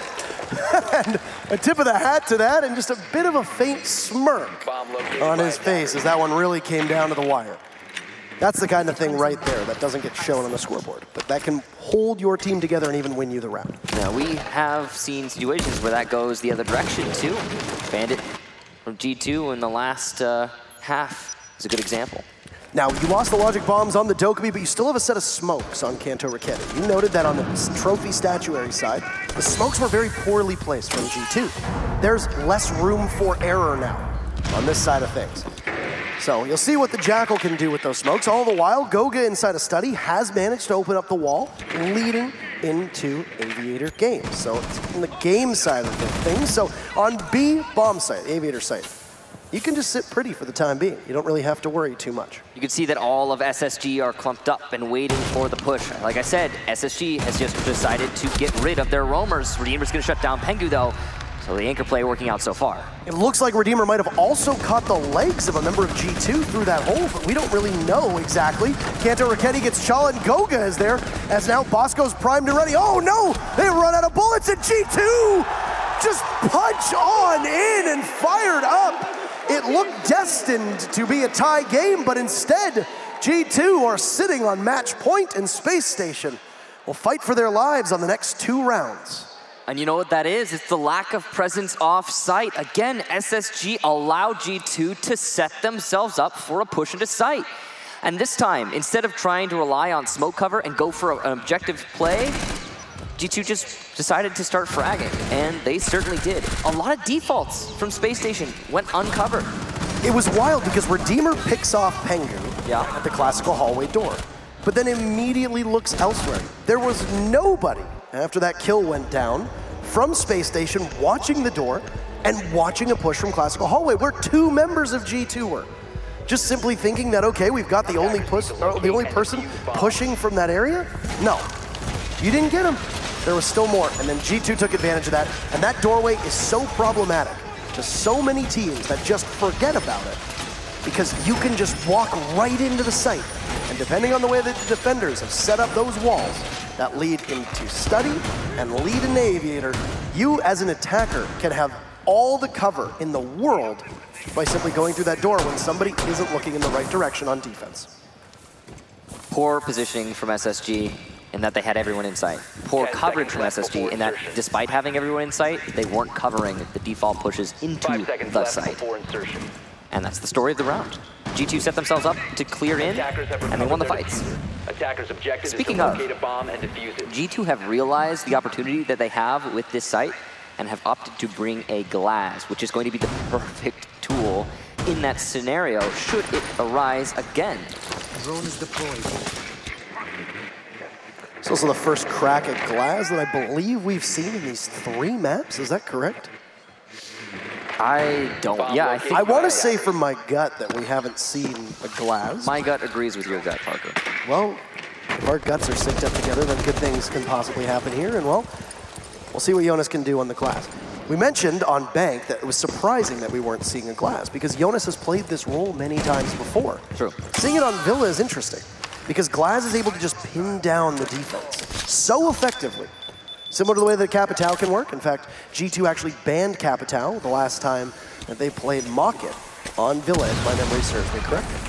But Capitao, an operator that we do see in Space Station's stable of operators, absent so far on Villa. So with that said, a minute has gone so far. You hear the telltale signs of Rampy's MP5 just plugging away as G2 line up inside a study. Perfect place for the glass to be, and the first smoke as it looks like G2 is going to try to end this one quickly.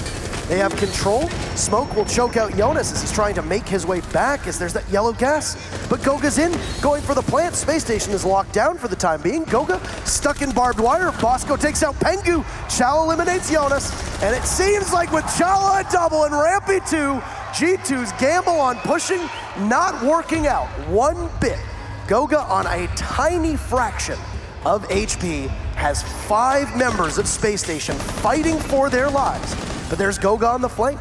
He sneaks his way in once again. Michael, that classical doorway, but Bosco pulls out the shotgun. One to the chest. Goga goes down, and we have a 12th and final round to determine if G2 wins this or if we need overtime between these two teams. Space Station keep finding themselves in a terrible position and somehow working their way out of it. I am absolutely astonished by the level of play we're seeing from Space Station right now. That last round, it seemed like G2 had isolated the site and were able to get the defuse plant down, but it was stopped by the gas canisters from Bosco. Following that up, look at the flurry of kills from SSG. Chala still on a roam. No one's checking for that. Rampy, playing inside a gun vault, did so much damage on the push from the west hallway. Just in general, an excellent hold from Space Station. Glass was very powerful there, but he wasn't used properly, and because of that, G2 could not win the fights they were presented with. We'll go to Trophy for the next defensive round. The last chance for Space Station to push us into OT. It's a good thing they're not going to gamble on one of the sites downstairs. So far, we've actually only seen one go at a first floor site. That was Kitchen in round number 5. It was a successful defense for G2 after they had won Trophy. Didn't go to Aviator, lost Aviator, but said went to Kitchen instead. On SSG side of things, it's been 3 for Aviator and now 3 for Trophy as well, just following the cycle as best as possible. We noted on Villa that if you go 4-2, then you win your side. That's pretty good. Yeah. Obviously, but at the same time, you need to do that on defense. SSG is 1 round away from being able to do that, propel us in towards overtime. In which case, it comes down to really the team that defends twice out of those 3 rounds to have a significant advantage on this map in particular. But remember when we said the same exact thing about Clubhouse? And then we saw, I think it was Space Station get the basement first. They lost the basement defense. Then we saw the basement defense we lost again. And then it was a successful basement defense the last round, if I'm not mistaken.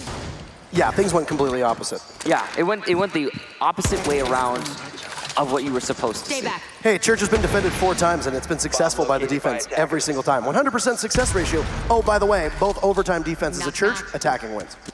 Of course. It was very confusing. Yes. As Milos pointed out on the analyst desk, you almost always want to attack from the master side of things. It appears that there was an impact trick that might have stopped some of the XK Rush from going off. That's up to Goga. So there's a singular hard breacher that is being used, and yes, that's actually correct. So there might be a prone hole that you have available, but that's about it. One other burst of the XK was used on the bathroom wall to give you line of sight down into Astro. You can hear the carbine of Chala playing in that position, and there's a yokai over the door as well. That can get very hairy for Jonas. If he pushes on out, get disoriented, and then pounced upon from one of the defenders playing in from SSG. You got Fabian downstairs as well on the Ash, just trying to do some soft destruction as best as he can, and oh! Fabian takes out Chala in a good joint effort from Jonas there as well, and the last XK will go off to allow a crouch hole into the master side of things and in towards the site of statuary. That pick going to be so very important for G2. And they're setting up the pressure. They have astronomy control, but the gas canisters are pushing them back. Most of the attack from G2 coming from the Master side, only Fabian on Astronomy Stairs. The Yokai drone is playing with Fabian, delaying him significantly. And 2 Yokai drones still in play. Nobody's been able to figure them out. You got Goga looking to go for a plant. He's in sight, he's just by the statue. Jonas is gonna cover, looking for yellow bodies, cuts through Bosco, looking for one more. See if anybody bothers to contest him at all. Goga's seconds away from getting this down, and it's a post plant for SSG. Very difficult. So much blue on the screen though as Pengu tries to hold it together. He's the lone member at G2 to find the scoreboard after the diffuser goes down. There's been a miracle of a retake from Space Station so far. Will Lightning strike twice?